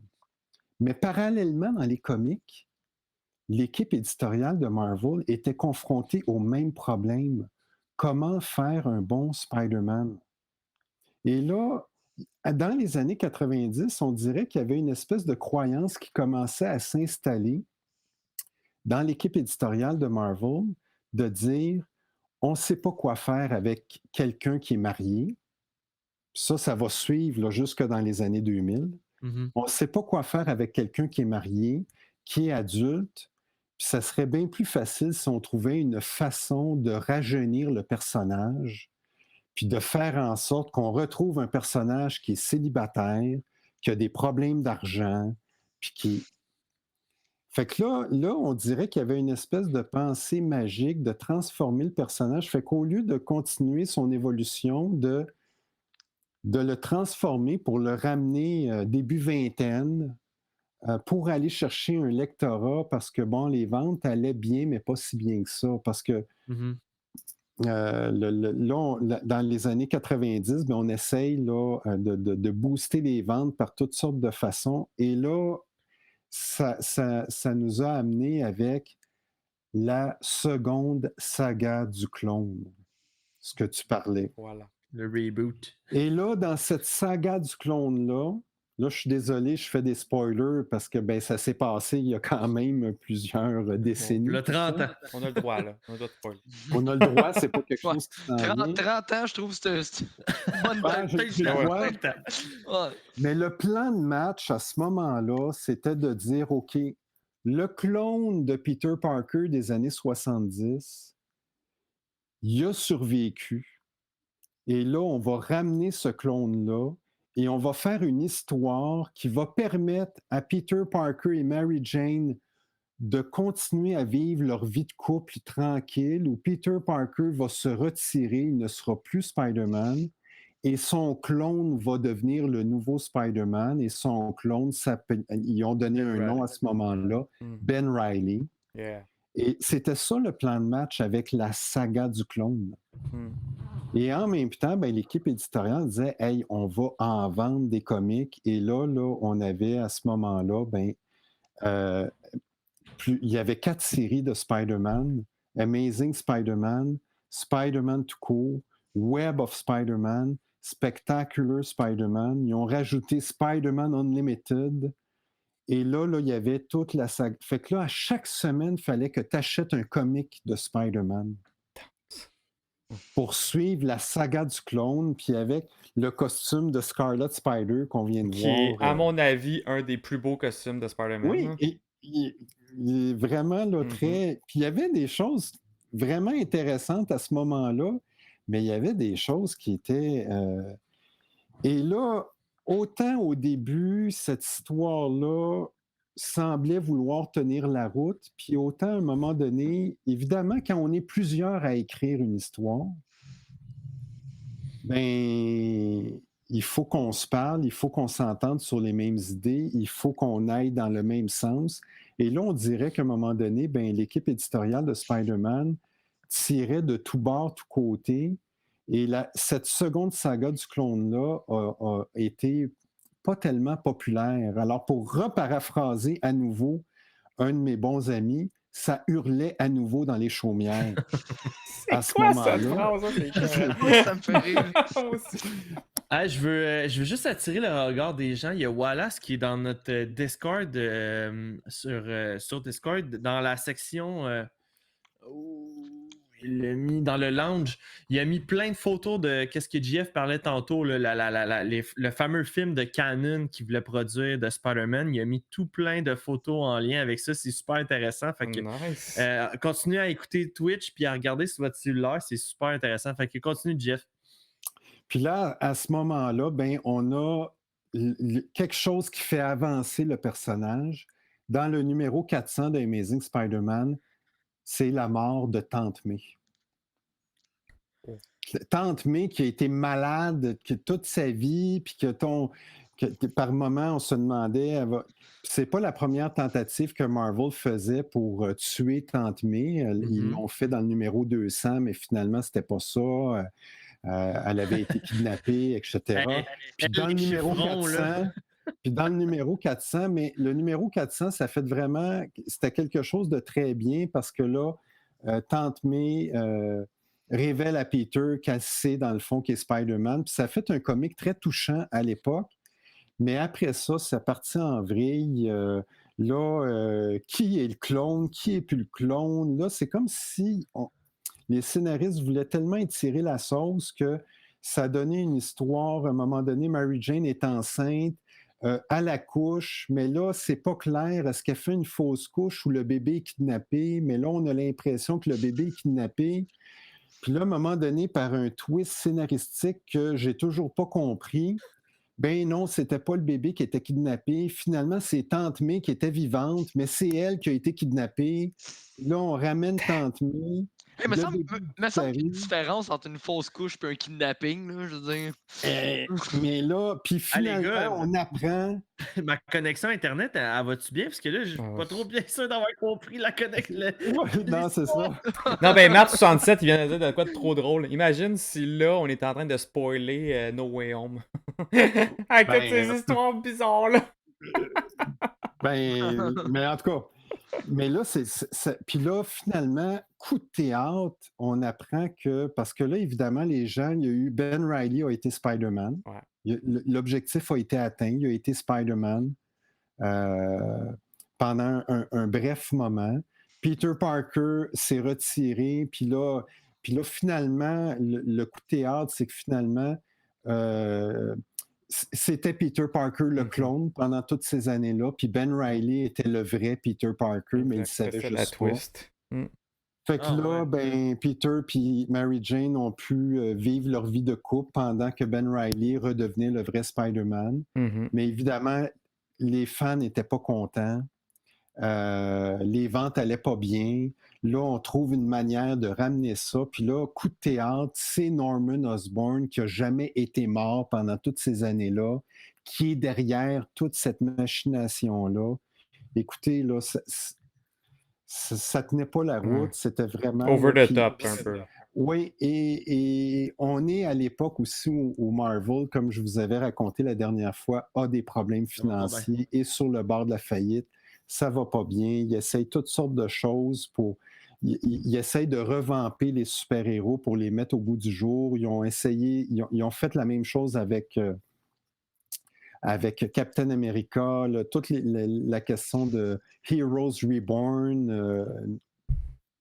Puis, C'est ben, vrai la que faire saga un du scénario clone, comme ça t'aide, hein? ben, la saga du clone des années 90, ben, encore une fois, relire ça aujourd'hui, c'était ambitieux comme projet. C'était très ambitieux comme projet, mais ça montre à quel point Marvel était pris avec le mariage, puis après, c'était une façon de rajeunir Peter Parker, mais finalement, ça n'a pas fonctionné. Et là, ben, en 1998, tout ça est effacé. On repart la série Amazing Spider-Man au numéro 1. On repart Spider-Man au numéro 1. Et là, on retrouve un Peter Parker qui est de retour en appartement, encore avec des problèmes d'argent. Il n'y a pas de job. Puis là, sauf que là, c'est Mary Jane qui le fait vivre parce qu'elle a des contrats de modèles là, incroyables. Mais rapidement, après, dans cette série-là, l'avion dans lequel Mary Jane, elle est, explose et Mary Jane meurt, entre guillemets.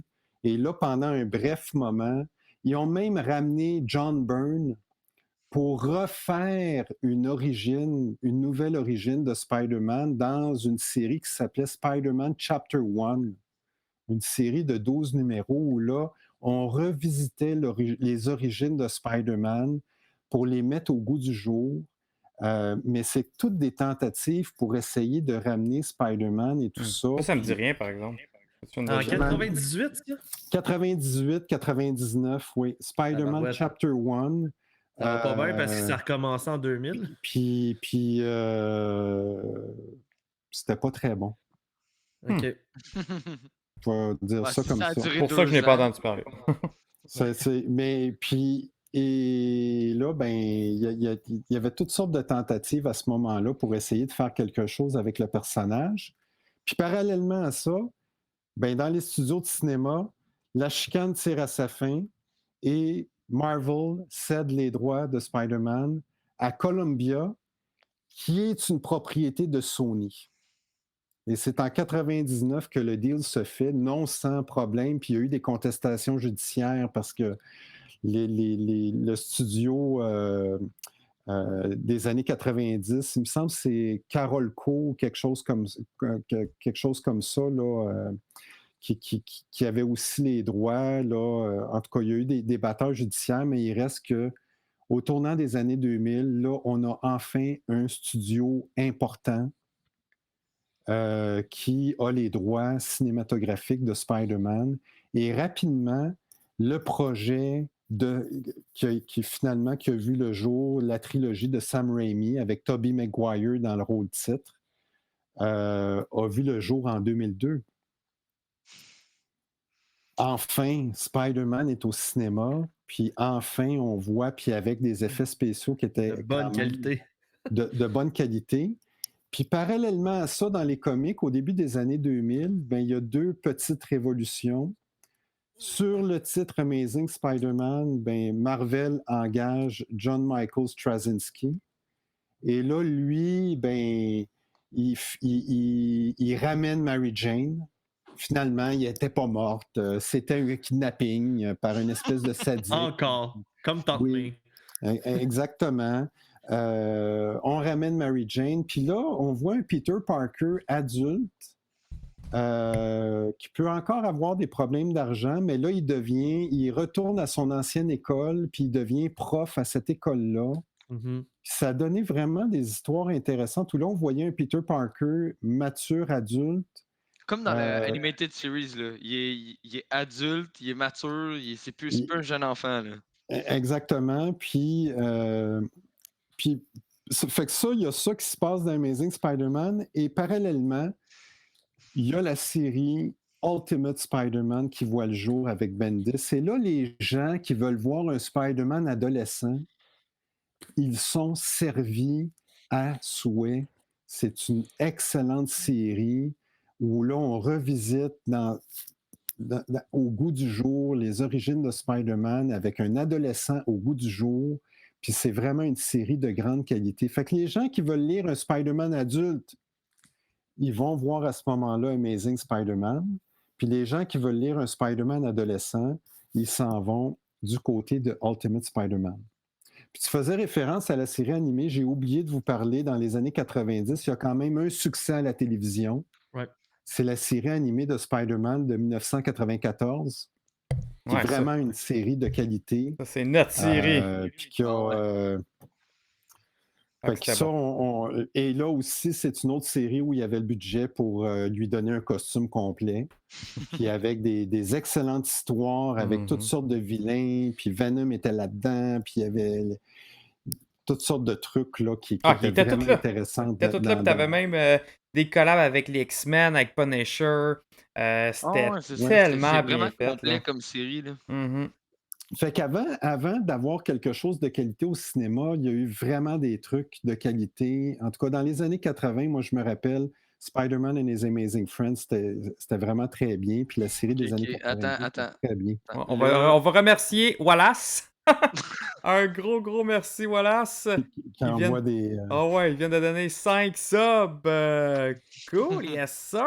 Fait qu'à Chris Samine, RC, puis Madame, puis David T80. Et Hot Best.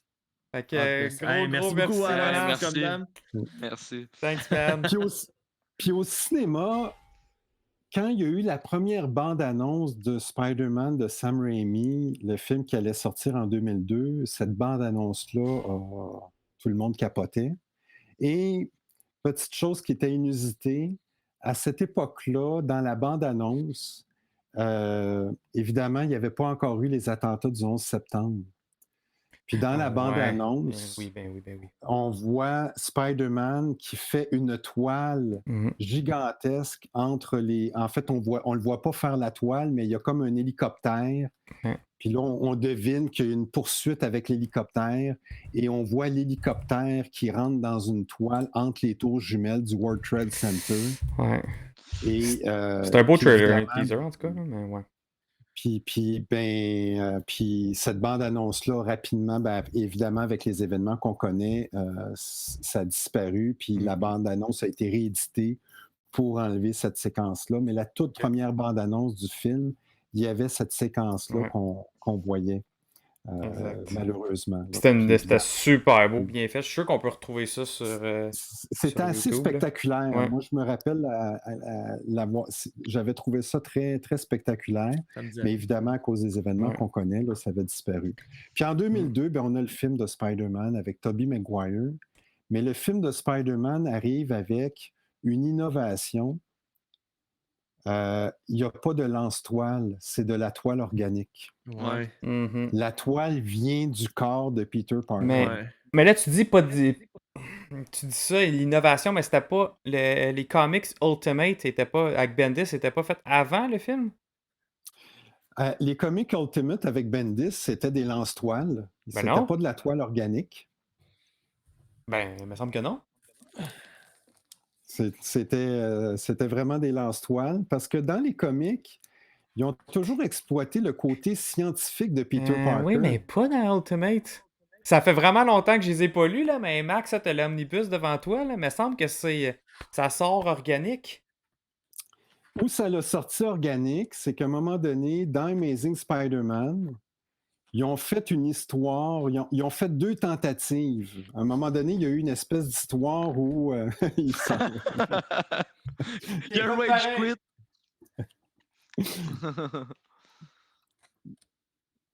Non, mais je me peux sens le mal voir de dans- m'obstiner avec Ah, la non, légende, moi, là, j'ai- mais il me semble que... Moi, j'ai vraiment tellement aucun problème avec ça. Puis Ok, si fait je me trompe, je vais on être le se met- premier. On se met tout là-dedans, là. Fait que je vais aller chercher du Amazing aussi. Ah mais je non, vais t'as vous écouter, raison, là. il y a un web shooter. Parce que où Marvel a essayé de suivre le film, c'est vraiment dans la série Amazing Spider-Man. Mais en fait, il y a eu comme 2 tentatives d'essayer de faire de quoi d'organique pour Ouais. les toiles de Peter Parker. Ouais, c'est ça, je l'ai. Ouais, non, On t'as le voit raison. Ouais, t'as raison. Excusez-moi, je m'obstinerai plus avec JF. Non, t'as droit encore parce que je connais pas tout, puis je peux me tromper. Mais dans Amazing Spider-Man, il y a une histoire qui a été écrite à ce moment-là qui s'appelait The Other. OK. Et dans cette histoire-là, Peter Parker il subit une transformation et qui fait en sorte que Mais c'est là qu'il a les 6 bras? ça, c'est arrivé bien avant, mais suite à cette transformation-là, au début des années 2000, il y a des lances. En fait, ça lui sort de façon organique des poignets. Il y a même une espèce de griffe qui lui sort du dessus des mains. C'est une espèce de Spider-Man. Là. On dirait qu'on voulait transformer Spider-Man à la Wolverine. Mais ça, là, Kane, un peu le plus, clone Kane, il l'a, par exemple, la griffe. Oui. Ouais. Il y a eu quelque chose comme ça. Mais ça n'a pas été une histoire très populaire. Puis rapidement, Marvel ont balayé ça sous le tapis. Ok. Mais ils ont gardé pendant plusieurs années, pendant un certain temps, les toiles organiques. Parce que de 2002 à 2007, ça a été les 3 films de Sam Raimi. Avec Dr. Octopus dans le deuxième Spider-Man en 2004. Et Sandman et Venom et un semblant de Green Goblin, Hobgoblin dans le Spider-Man numéro 3. Et vous savez qu'à l'origine, Sam Raimi ne voulait pas du tout voir Venom là. Oui, je me rappelle. Ouais, il avait été imposé. C'est les studios qui ont forcé. Oui, c'est le studio dire. Parce que Sam Raimi avait vraiment un intérêt pour Spider-Man, pour les vilains plus classiques. Il voulait Sandman, ça c'était sûr. Puis qui était très bien casté dans le film. Puis l'autre vilain qu'il voulait voir, c'était le Vautour. Oui. Mais là, les studios ont dit, garde, là, ça serait le fun d'avoir un vilain actuel. Puis évidemment, là, Venom. Mais Sam Raimi a fini par faire avec, puis à s'intéresser à Venom. Puis après ça, il y avait des plans pour faire Spider-Man 4 et 5. Et Sam Raimi était signé pour faire Spider-Man 4 et 5. C'est ça qui est fou, hein? Et Tobey Maguire, semble-t-il, était signé aussi pour faire 2 autres films. Et le projet, pour économiser des sous, c'était de tourner Spider-Man 4 et 5 en même temps. Qui donnait Sinister Six, me semble. Puis là, ça, en fait, le projet était venu après, mais en tout cas, il y avait un développement. Mais là, évidemment, en fait, pas évidemment, mais à l'époque, il commençait à avoir des tensions scénaristiques entre Sam Raimi puis le studio. Sony voulait une direction, Sam Raimi voulait rien savoir de tout ça. Puis Sam Raimi a décidé de claquer la porte, dit moi je veux rien savoir de ça. Puis ça l'a amené à ce moment-là Sony à faire un reboot du personnage en 2012 avec Andrew Garfield dans le rôle titre. Mais pendant ce temps-là, dans les années 2000, dans les comics, ben, on a eu Civil War, on a eu Peter Parker qui a révélé son identité à tout le monde. Ouais. Puis là, vous vous rappelez que Marvel avait de la difficulté avec le mariage Ouais, entre Peter Parker et Mary Jane, hein, ça date des années 90, ça l'a One More Day. continué. Ça fatiguait bien du monde, cette histoire-là, chez les scénaristes de Marvel. Quoi faire avec ce personnage-là qui est marié? Et là, ben, il y a eu l'histoire One More Day, où là, vu que Peter Parker, il a révélé son identité à tout le monde, il veut rattraper ça, puis là, il trouve une façon, il fait un pacte avec le diable, puis en échange que tout le monde oublie son identité, il perd son mariage, puis là, ben... Puis Tante May ne meurt pas, en fait, c'était surtout ça. Oui, parce que Tante May est encore une fois à l'article de la mort. Je crois que Tante May, dans l'histoire de Spider-Man, a été à l'article de la mort où elle est morte, je ne sais pas trop combien de fois. Pauvre madame. Pauvre madame. Oui. Puis suite à ça, en 2010, il y a l'histoire dans les comics Brand New Day, où là, Spider-Man revient en appartement avec encore des problèmes d'argent. Et là, il retrouve ses lance-toiles mécaniques. Mais au cinéma aussi, hein, 2012, Andrew Garfield, c'est plus organique, hein, parce qu'Andrew Garfield, il y a un côté scientifique. Hein, les deux films de Mark Webb ont exploité beaucoup plus le côté scientifique de Peter Parker, puis avec ses parents, qui étaient aussi des gens de science. Alors que la trilogie de Sam Raimi a exploité beaucoup plus le côté justicier de Peter Parker. Hein. Il écoute même les ondes de la police dans son appartement pour savoir qu'est-ce qui se passe, puis aller sauver la veuve et l'orphelin. Alors qu'Andrew Garfield, il y a le côté scientifique qu'on voit se développer, puis dans les comics, ben, on retrouve ça en parallèle. Mais encore une fois, Marvel cherche la recette. Brand New Day, Mary Jane n'est plus là, on ne sait pas trop qu'est-ce qui est arrivé, il n'est plus marié, il y a encore des problèmes d'argent, il est redevenu photographe. On essaye de faire du neuf avec du vieux, mais on revient dans le vieux. On essaye de reprendre une vieille recette. Ça goûte l'usager. Oui, ça goûte l'usager, puis là, à un moment donné, on arrive avec Dr. Octopus qui réussit à prendre possession du corps de Peter Parker. Puis là, ça donne Superior Spider-Man. Puis pendant ce temps-là, au cinéma, ben, le deuxième film de Mark Webb avec Andrew Garfield n'est pas un grand succès, on va se le dire. Fait que là, Sony est comme pris avec ça marche pas notre affaire, ça marche. Puis pourtant, il y avait des gros projets. Il y avait des projets avec les Sinister Six. Ils voulaient vraiment faire de quoi. Il y avait même un projet que Gwen Stacy revienne au cinéma. Ils m'ont tease Rhino, puis c'est pas arrivé. Pour vrai, là. Non, mais ils ont tout tease. Sony avait release une photo qu'on voyait un petit teaser de toutes les Sinister Six. Eux autres, c'était ça avec ça. Mais là, on l'a vu. Là, la fin de Amazing 2, c'est quand Rhino il se pointe, il arrive pour charger, puis le film finit juste comme ça. Puis après ça, tu as tous les éléments d'armure. Fait qu'il y avait plein de projets Sony. Puis là, en plus, cette nouvelle série de films-là, on revient à l'origine de Peter Parker une nouvelle fois. C'est parce que là, on la connaît, l'origine. Puis parallèlement à ça, Marvel, au cinéma, dans la première portion des années 2010, connaît un succès monumental avec Iron Man, le Captain America, Thor, Avengers, etc. Fait que là, à un moment donné, puis dans les comics, il y a Superior Spider-Man. Après ça, il y a la partie après Superior Spider-Man où là, Peter Parker, il se retrouve à la tête d'un empire. Ça devient quasiment un Tony Stark de seconde zone où là, Spider-Man est rendu le garde du corps de Peter Parker qui gère Parker Industries, full technologique, etc. Très similaire à Iron Man.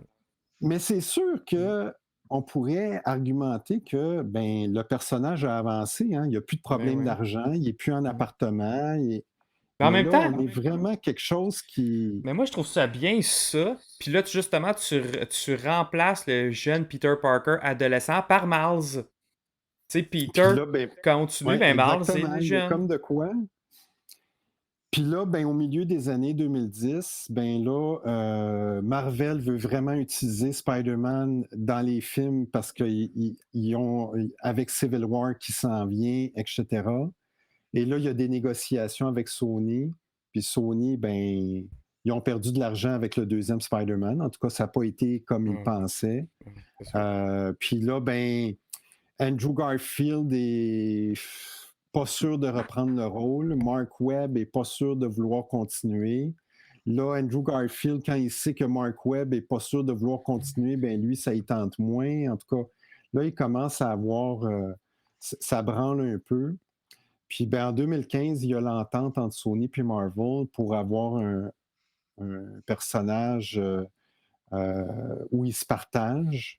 Et là, c'est l'arrivée de Tom Holland avec un Spider-Man qui est, je pense, très intéressant. Et une des choses que Marvel a évité avec Homecoming et avec Civil War, ils nous ont pas repassé l'origine Ouais. Ouais. de Peter Parker Très bon et ils point. nous ont pas repassé à outrance son sentiment de culpabilité puis son sens des responsabilités. Puis ils ont trouvé une façon d'amener une fraîcheur au personnage tout en le gardant. Et le costume, parce que bon, dans les versions de Sam Raimi puis de Mark Webb, c'est quand même particulier de voir un super-héros qui parle, puis on voit pas sa mâchoire. Hein? On voit bien l'espèce de casque. Ouais. Ce que les studios Marvel ont réglé avec un costume oui, CGI. de nanotechnologie donnée Mhm. par Tony Stark. Ouais, ben, ben, même Puis le. ça se rapprochait le costume de Homecoming, le costume de Tom Holland, ben, de Civil War, parce que Ouais. avant de le voir dans Homecoming, on l'a vu dans Civil War. Ça se rapproche de la vision de John Romita si vous comparez comment John Romita dessinait Spider-Man, puis le masque, on est vraiment dans les Ouais. mêmes, Ben, c'est ça. dans les mêmes zones. L'animation des yeux est tellement bien faite parce que dans les comics, même, tu parles de John Romita, mais même Todd McFarlane, puis plein d'autres, ils mettent les émotions dans la face à Spider-Man via les yeux. Puis je trouve que MCU, ils l'ont super bien intégré avec une espèce de. Tu sais, c'est un zoom, Ouais. genre. Ouais, comme une lentille. C'est ça, puis je trouve tellement que c'était ingénieux comment faire. Puis moi, je me rappelle juste le premier trailer qu'ils ont montré de Civil War, puis là, tu le vois là, il arrive, boum, sur le hood, puis là, tu vois les yeux. Hey, ça me Ouais. mind blown, ça. C'est ça, c'est les lentilles là, comme merci Wallace. Ouais. C'était vraiment, vraiment bien fait. Puis le costume a juste l'air directement tiré des BD. Le fait là, que même quand il plane, puis t'as la toile Ouais. d'araignée qui ouvre en dessous. Ouais. C'est Mais tu sais, tellement hot, là. t'as des gens qui diraient, par exemple, oui, mais on s'éloigne de l'œuvre originale parce que c'est Peter Parker qui fait son propre Ouais, costume. Puis Mhm.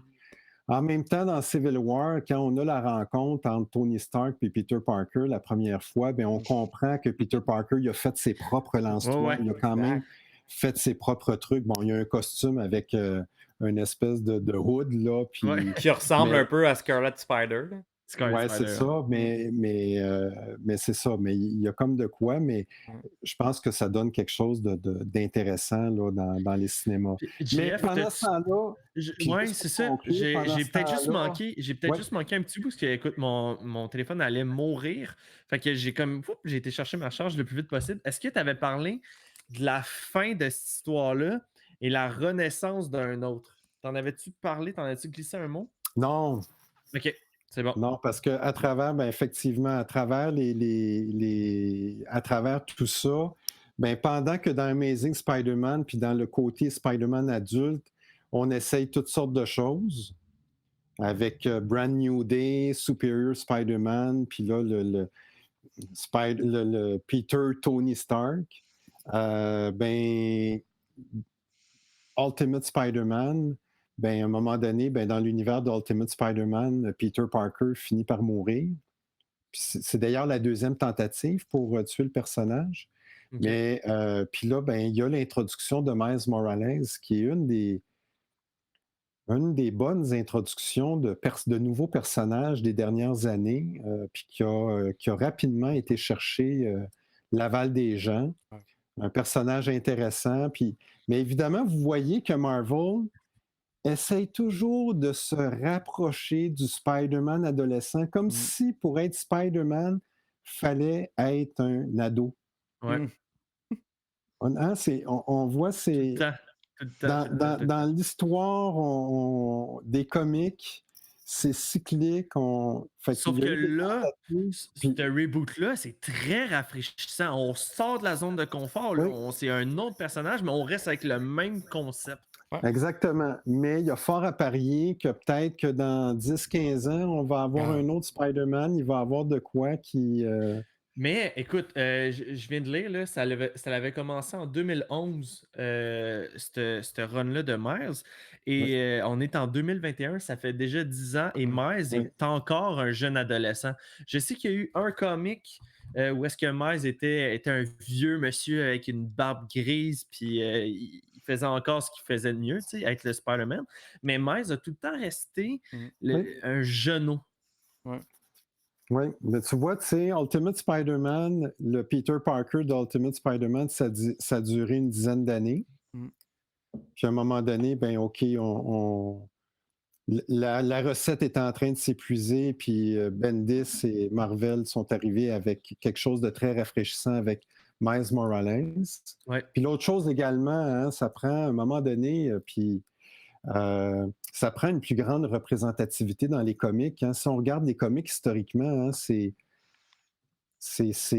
Des hommes blancs. des hommes blancs, Oh ouais, on va te le dire. principalement. Là, à un moment donné, ça ne peut pas durer comme ça. Là. Fait que, puis les personnages de couleur avaient souvent des rôles secondaires. Là, ben, on a quand même Miles Morales est vraiment rafraîchissant à tous les niveaux. Miss Marvel est rafraîchissante aussi à tous les niveaux. Il y a comme des tentatives qui sont vraiment qui sont très chouettes là, dans ce sens-là. Puis là, ben, dans l'univers Ultimate, puis avec Miles, ben, on a quelque chose qui... Puis pendant ce temps-là, dans Amazing Spider-Man, la série phare de Marvel, ben, en 2018, qu'est-ce qu'on retrouve après? Ben, Peter Parker, il a fini par perdre son empire de Parker Industries, hein, parce qu'il a fini par tout perdre. Puis en 2018, qu'est-ce qu'on retrouve? On retrouve Peter Parker à nouveau en appartement avec un coloc, puis encore avec des problèmes d'argent. Mais là, ce coup-là, il est revenu avec Mary Jane. Mais il n'est pas marié. Elle a-tu été kidnappée? Et d'ailleurs, cette histoire-là s'appelait en anglais Back to Basics. Ouais, exact. Hein? On vient à la base. Retour aux fondamentaux. Retour aux fondamentaux en français. Puis, et savez-vous quoi? Là, présentement, dans la série Amazing Spider-Man, Ben Reilly est là. Ben Reilly nous revient. C'est un cycle, c'est une boucle, la vie. Hein? C'est un éternel recommencement. Mais quand je vous dis que Marvel, on dirait qu'ils ont trouvé quelque chose avec Spider-Man, mais là, ils perdent. Puis là, on dirait qu'ils cherchent le... En tout cas, une recette que, selon moi, là, j'ai hâte au deuxième. Ils ont tenté le coup en 2018. Oui. Spider-Man Into the Spider-Verse. Tellement bon. Oh mon Dieu, que c'est Et là, l'art de jouer avec le multivers, mais pour que ça soit compréhensible pour tout le monde, parce que c'est le danger du multivers, c'est de larguer les gens dans les 10 premières minutes du film, ce que le film fait pas du tout, au contraire. Génie, ce film-là. Un des meilleurs films de comic book, puis c'est un film d'animation. Ouais. Hey, alors, en plus, le 2 s'en vient, j'ai vraiment hâte. Ouais. Puis c'est ça, puis le prochain Spider-Man, ben là, ça semble jouer dans le multivers également. Puis ben, c'est sûr que ce que je vous racontais dans les années 2000 de One More Day, Spider-Man qui fait un pacte pour faire oublier à tout le monde son identité secrète, ben, visiblement, le cinéma va s'inspirer de... Dans quelle mesure, jusqu'où ils vont aller, ben, on va le découvrir Tout le monde ensemble. ensemble au mois de décembre. Eh ben écoute, JF, c'est tellement une belle histoire qui remonte à loin puis qui nous amène justement aujourd'hui, puis qu'on le sait que ça s'arrêtera pas au mois de décembre. Tu sais, je veux dire, l'histoire de Spider-Man va continuer, que ça soit juste avec l'univers de Sony ou qu'il continue le partenariat avec les studios Marvel. Puis la run actuelle de Spider-Man que je vous ai montré tantôt avec le retour des fondamentaux, qui est encore d'actualité, c'est encore elle qui roule, qui est rendu à numéro 75. Fait que, tu sais, pour les gens qui veulent lire du Spider-Man, il y en a pour tous les goûts. Tu sais, Jonathan, tu disais tantôt, toi, c'est Todd McFarlane, que c'est ton best, c'est Your Man, puis tout ça. Puis, tu sais, je veux dire, il n'en a pas écrit 10 numéros. Là, il doit en avoir écrit quand même une popée gang. Tantôt, je parlais de Brian Michael Bendis. Tu sais, il y en a de la lecture, il y en a du Spider-Man à découvrir. Puis, je crois que l'univers s'en va encore dans une direction Ben écoute, totalement disjonctée. la nouvelle run que je suis en train de lire et aussi que Ouais. tu es en train de lire, Max, pour Ouais. vrai, est juste incroyable. Moi, j'adore l'histoire, j'adore les dessins, j'adore tout ce qui est de Puis ça. puis la nouvelle run de Amazing Spider-Man écrite par Nick Spencer Yes. essaie de clore la boucle sur certains trucs liés à One More Day, liés à Harry Osborn, liés à... Bon, là, c'est les lecteurs et lectrices le lectorat en général qui saura dire si c'est réussi ou pas. Là, j'en dis pas plus. Hey, merci On pour est le les follow, juges. Gamer Pro TB. Gros merci. Yes. Merci beaucoup. Fait que j'espère que ça met un appétit pour les films qui s'en viennent. Puis en fait, vous allez faire un marathon, revisiter Oui. tous ces films-là et Hey, ça doit faire, pour nous amener honnêtement, jusqu'à... ça doit faire à peu près 10 ans que j'ai pas réécouté la trilogie Ah, de Pareil. J'ai hâte, moi aussi. Pareil. De me remettre dedans, là, je les ai tellement aimés quand Hey, même. hein. En plus, là, je m'étais dit, OK, ben là, tu sais, ça va me prendre. J'ai-tu encore ça, ce DVD-là? Parce que oui, dans le temps, c'était en DVD. Et c'est le premier DVD que j'ai eu dans toute ma vie. Ça a été Spider-Man de Tobey Maguire, Spider-Man 1. Et je l'ai retrouvé. Ah ouais? Puis c'est le même. Ça a été le premier Moi film. aussi, il est dans mes boîtes là, Ouais. en DVD, là, il est là-bas. Là. Ouais, mais toi, tu les as rachetés version Blu-ray. Ouais, exact. Là. Mais tu sais, c'était même pas ce cover-là. Il était dans les heures de souvenir. Là. En tout cas, bref. Me faites penser à moi avec mon premier comic. Ouais, c'est ça. Ouais, exact, c'est ça. Mais c'était Puis tellement même, un je pense que je l'avais en événement. VHS. Je l'avais en VHS. Pour ceux qui se demandent c'est quoi le VHS, là, les jeunes, les VHS, là, c'est l'ancêtre du DVD. Puis ceux qui se demandent c'est quoi un DVD, les jeunes, là, c'est l'ancêtre du Blu-ray. Puis ceux qui se demandent c'est quoi un Blu-ray, ben, c'est l'ancêtre du 4K. Probablement qu'un jour, il va y avoir des tripeux. Ben, il y a déjà des tripeux de VHS parce qu'il y a plein de Ouais, films la qui n'ont nostalgie. jamais été transposés en Blu-ray ou en DVD. Et ça existe juste en VHS. Ben, un peu comme les vinyles sont revenus. Ouais, mais oui. C'est vrai. Tout ce qui est nostalgie revient, puis rétro, vintage. C'est ça. Ça Ça revient aussi, toujours en c'est un mode. cycle. Fait que là, je veux rappeler à tout le monde un peu le plan de match. Là. La semaine prochaine, qui est dimanche, on fait pas un truc sur Spider-Man, ça va être seulement sur Eternals. Donc, on fait le review, qu'on va parler un peu avec tout le monde, puis on va vraiment y aller full spoiler avec les gens, puis on va en discuter nous autres entre boys.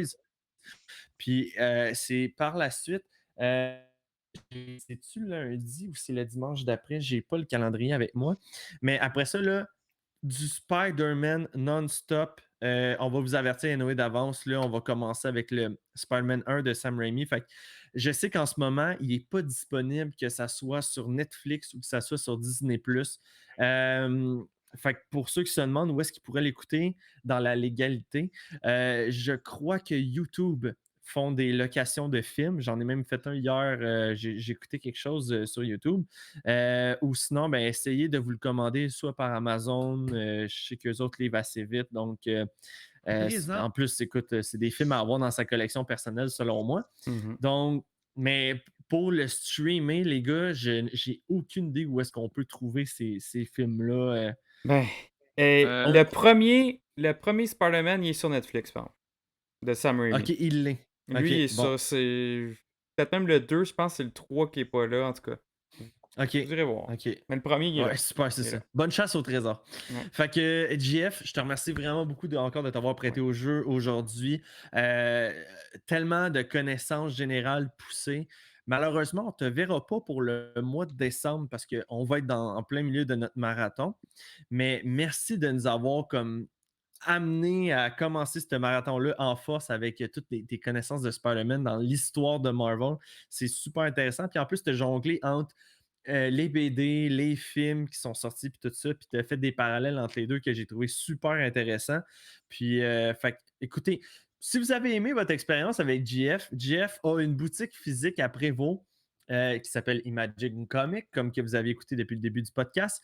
Et GF, écoute, tu as une panoplie de BD de Spider-Man. Ça, je sais que tu en as en masse. Justement, la run actuelle que tu as physique, je crois, en boutique en ce moment, Oui. si les gens s'intéressent. On En a, anglais, en français. OK, ouais. Oui, on a Frank? Wallace qui dit donner un chandail à cet homme. Il faudrait.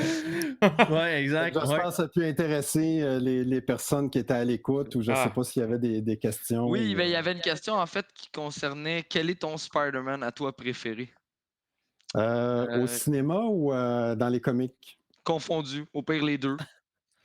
Ben, je pense, au cinéma, c'est définitivement Tom Holland. OK. Yes. Je trouve vraiment je trouve vraiment que, ben, un peu comme je disais à un moment donné, là, tout à l'heure, le côté culpabilité, le côté sens des responsabilités, tout ça, là, à un moment donné, là, on peut-tu en revenir? Mhm.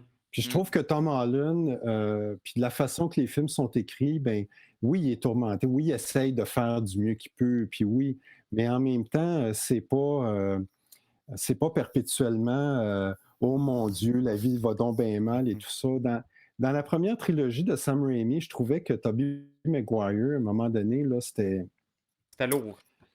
Ouais, il y avait quelque chose, là, une lourdeur qu'on n'a pas vu du côté des deux films de Mark Webb. Mais en tout cas, bref, moi, j'aime bien Tom Holland, puis je trouve ça vraiment rafraîchissant comment c'est fait et tout ça.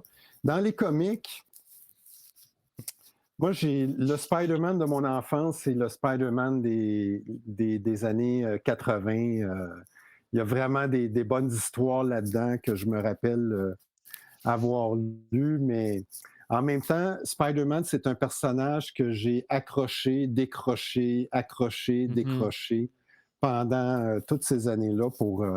C'est sûr que la saga du clone des années 90, j'ai suivi ça très honnêtement, j'achetais ça, puis je me disais, pourquoi j'achète ça? Et je l'ai tout acheté pareil! Ah ouais. Puis, T'étais curieux de voir où est-ce que mais ça allait. savez-vous quoi? J'aime ça les relire pareil. Ah bon. OK. Non, mais parce qu'il y a des affaires. J'aime le costume de Ben Reilly de Scarlet Spider. Il y a des affaires, je trouve, le fun là-dedans. Fait que, mais c'est ça, il y a des périodes, il y a différentes périodes que j'aime bien quand même. C'est du coup, JF, je te comprends parce que j'écoute encore l'incroyable Hulk. Ben, c'est ça. On a été forcé de l'écouter, Max, c'est pas pareil. Fallait qu'on passe par là. Exact. Fait que, ben écoute, JF, je te remercie vraiment beaucoup encore. Puis, sincèrement, un énorme merci. Les gars, avez-vous quelque chose d'autre à rajouter par rapport à tout ça? Non, mais je partage l'avis de Fred dans le chat qui dit que GF, c'est le Iron Man des comics. Ça, c'est un beau compliment. Le God, le Thor des comics dans les connaissances. C'est vraiment, moi, je trouve ça toujours intéressant quand t'es là. Puis on apprend tout le temps plein d'affaires. Fait que, gros merci encore pour ta présence ce soir. Ça fait bien plaisir, c'est ça le but. En fait, c'est une question personnelle. Moi, je veux savoir quand est-ce que le numéro 6 de Nick Spencer en français va sortir.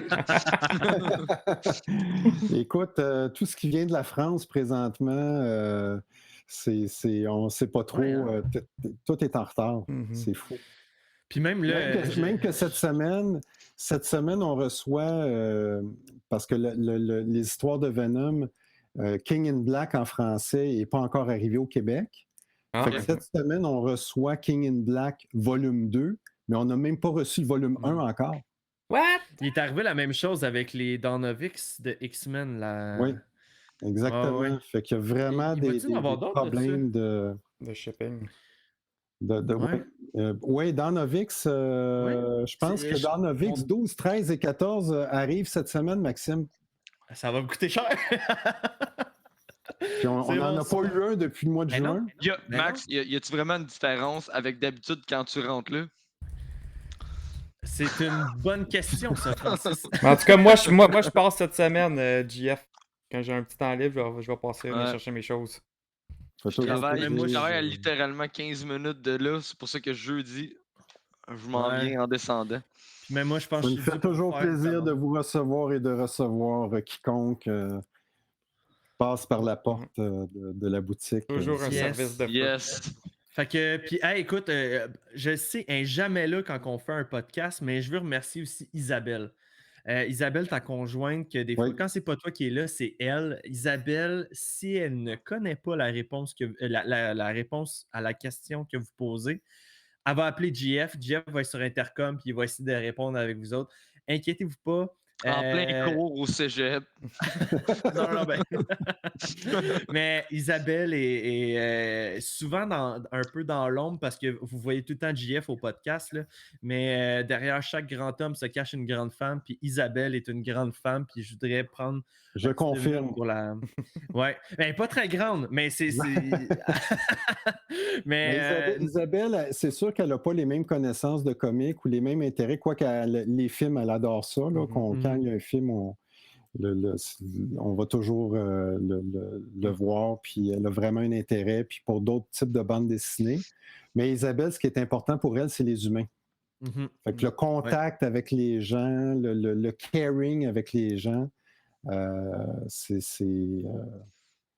Ouais. Ouais. Je voulais très prendre, grande force, là, chez je voulais prendre Isabelle. un 30 secondes là, pour la remercier parce qu'elle mérite pleinement ces remerciements-là. Je peux vous le dire pour avoir fait avec elle, affaire avec elle depuis plus d'un an, quasiment un an et demi. Là, je vous le dis, c'est vous formez une équipe du tonnerre. Ouais, merci beaucoup. Fait que, ben, à tout le monde, j'espère que vous avez apprécié ce genre d'émission-là. J'adore quand les gars, quand on passe une entrevue, je trouve que ça fait différent, puis ça rajoute un peu de lore dans toute l'histoire dont jase Marvel. Je vais être bien honnête, j'étais content. Moi puis Joe, en fait, au début de l'émission, on était vraiment content qu'en fait, il y ait une entrevue pour assumer le rôle de blabla, si on peut dire. Parce qu'on était en train de faire le montage pour le trailer reaction de Boba Fett. Il me faisait la miniature. Fait que pendant que Jeff parlait avec toi, nous autres, on était comme OK, Joe, faut que tu m'envoies ça. Non-stop, Un travail c'est- d'équipe. C'est ça, Travail d'équipe. non-stop. C'était fou là, au début de l'émission. Là. On a l'air pas concentré sur ce que Jeff dit, mais en fait, Ah, on écoutait On tout est pareil. concentré Ben sur ouais. deux fronts. là. Exact. Une vraie usine. Fait que ben, le plus important, c'est que ça soit les auditeurs qui aient entendu, compris, puis que le message ait Ben bien oui, passé. ben oui. Donc, puis bon, ben écoute, pour la suite, si vous voulez continuer à écouter d'autres genres d'émissions comme qu'on vient de faire en ce moment, on est live sur Twitch. Là, on est live à tous les dimanches 19h et les lundis à 20h. On fait un spécial On jase BD. Mais là, pour le mois de novembre puis décembre, ça va être du Spider-Man tout le temps. Fait que pour justement être prêt pour No Way Home, on va packager ça. Puis en même temps, il va y avoir Enquête qui va sortir aussi sur les ondes de Disney+. Yes. Donc, fait que c'est une invitation sur le Twitch en live avec nous. Venez chatter avec nous. Tous les gens, là, vous voyez... Aucun jugement, là. Aucun jugement. On a même Vanessa aussi qui est avec nous. Fait que, on a une agente féminine qui peut représenter toutes les femmes du Québec, fans de Marvel. Fait que, Peu importe votre yes. niveau de connaissance, on est tout le monde est Même bienvenu de- ici. Puis même dans le Discord, pour vrai, là, tout le monde est super sympathique. là. Il n'y a Ouais. pas de haters, il n'y a pas de gêne à Zéro. avoir. Tu pourrais poser une question de c'est qui ça, Spider-Man? Dans un Discord de Marvel, le monde va te répondre. Ouais. Pour Genre, vrai, la y a communauté aucun est préjugé, là. super chill. Ouais. Ils vont probablement vous référer quoi regarder, quoi lire. Puis, en tout Ouais, cas, exact. Ça va dégénérer, là. Là, il va y genre de avoir communauté, de l'information, mais... Ouais, exact. Puis aussi nous retrouver sur YouTube. Si en ce moment vous nous écoutez sur YouTube, vous êtes en rediffusion, donc vous n'êtes pas en live. Je peux vous dire, sur Twitch, on est en live. C'est aussi rediffusé, je pense, pendant 2 semaines de temps, mais ça, on n'en parle pas vraiment souvent. Le YouTube, il y a le Spotify. Si vous travaillez puis que, je sais pas, moi, vous conduisez puis vous le revenez dans le trafic, vous mettez On Jase Marvel dans votre voiture. Et puis tantôt aussi, on parlait du Discord. Si vous ne savez pas c'est quoi, c'est une application de discussion. Donc, vous recherchez On Jase Marvel, vous apparaissez. Il y a des sujets de discussion, que ce soit sur les téléséries, les films, les comics, les objets à collectionner. Il y a tout plein de discussions différentes. Puis, comme que les gars venaient de vous le dire, ne soyez pas gênés pour poser des questions. On est là pour ça. Et fait que c'est ça. Je pense que Si on connaît pas la réponse, on va demander à Jeff. Ouais, c'est ça. Exact. On m'appelle Jeff. Puis Et là, on va sinon, pogner sa blonde. Fait que là, elle va l'appeler lui. oui, c'est ça. C'est comme une chaîne de gens qui. Ça Oui, se pourrait exact. qu'elle connaisse la réponse. Ça se peut. Bon, ouais, ben oui. Oh oui. Fait que non, c'est ça. Puis ben, le classique Facebook. Là. Suivez-nous sur Facebook. Là. Souvent, on poste qu'est-ce qui est nouveau, les nouvelles de la semaine, puis les memes aussi. Donc, fait que Hey, ben moi j'ai une question d'abord. Vas-y, Phil. Juste pour Jeff. Je sais pas si sur Jeff, si tu avais vu sur le Facebook, on fait des versus à Oui. toutes les. Oui, j'ai. Toutes les quoi? Je me rappelle plus. Mhm. Toutes les semaines. ouais, tous les dimanches, là, ça se Ouais, renouvelle. c'est ça. Cette semaine, c'est Captain versus Iron Man. Quel est ton vote? Eh boy. Difficile, hein? Là. C'est tout le temps qu'on avait. Ouais, non, Captain. Cap, yes! Captain? Hey, c'est l'enfer le nombre de votes qu'il y a pour Captain et c'est surprenant. Mais c'est serré à date, je Et pense. c'est quelqu'un qui est plus déterminé. Ouais, c'est vrai. C'est vrai. Je peux pas y Ben, enlever ça. chaque bar, ils ont leur côté que le monde peut les aimer. Mais ok, c'est bon. Fait qu'un vote pour Cap de plus. Écoute, on va le en compiler. parlant de ça, Frank, c'est bon. Je vais prendre la balle au bon. La semaine passée, c'était Wolverine contre Scott. Oui, Scott a eu une rince avec un vote de sympathie. Tout le reste allait tout Blanchage. pour Wolverine. Ah ouais. Puis, tu sais, j'imagine déjà Chris faire. Pas surprenant. il peut bien mourir, lui. Ah ouais, c'est exactement son genre de réponse. Exact. Mais Fait que, pourtant, bref, Scott, c'est un meilleur tacticien que Logan. sincèrement, là, lequel des deux tu préférais avoir comme ami, Scott ou Wolverine qui essaie de voler ta blonde? Moi, je prendrais Scott. Ouais. Fait que sur ça, les boys, juste ça de En passer même next- temps, Scott il a voulu éradiquer la race humaine à un moment Ouais, donné c'est dans ça. l'histoire. Ouais. On prend des commencera pas à ramener des histoires dans le. Moi, dans mon temps, là, Scott, là. Fait que, écoute, tout le monde, on va clore l'émission ici. J'espère que vous avez vraiment apprécié. Puis, toutes les plateformes que je viens de vous nommer, on est là-dessus, n'importe quand. Il y en a du stock. Je pense qu'en ce moment, les gars, là, on tourne la 68e épisode. Fait que, si on. Comme là, on est à 2 heures d'enregistrement. Il y en a du stock. Là. Fait que je libère tout le monde là-dessus. Je vous souhaite de passer une excellente soirée. Puis je vous donne rendez-vous pour un autre épisode de On jase Marvel! Ciao, Jeff. Salut, guys. Bonne soirée.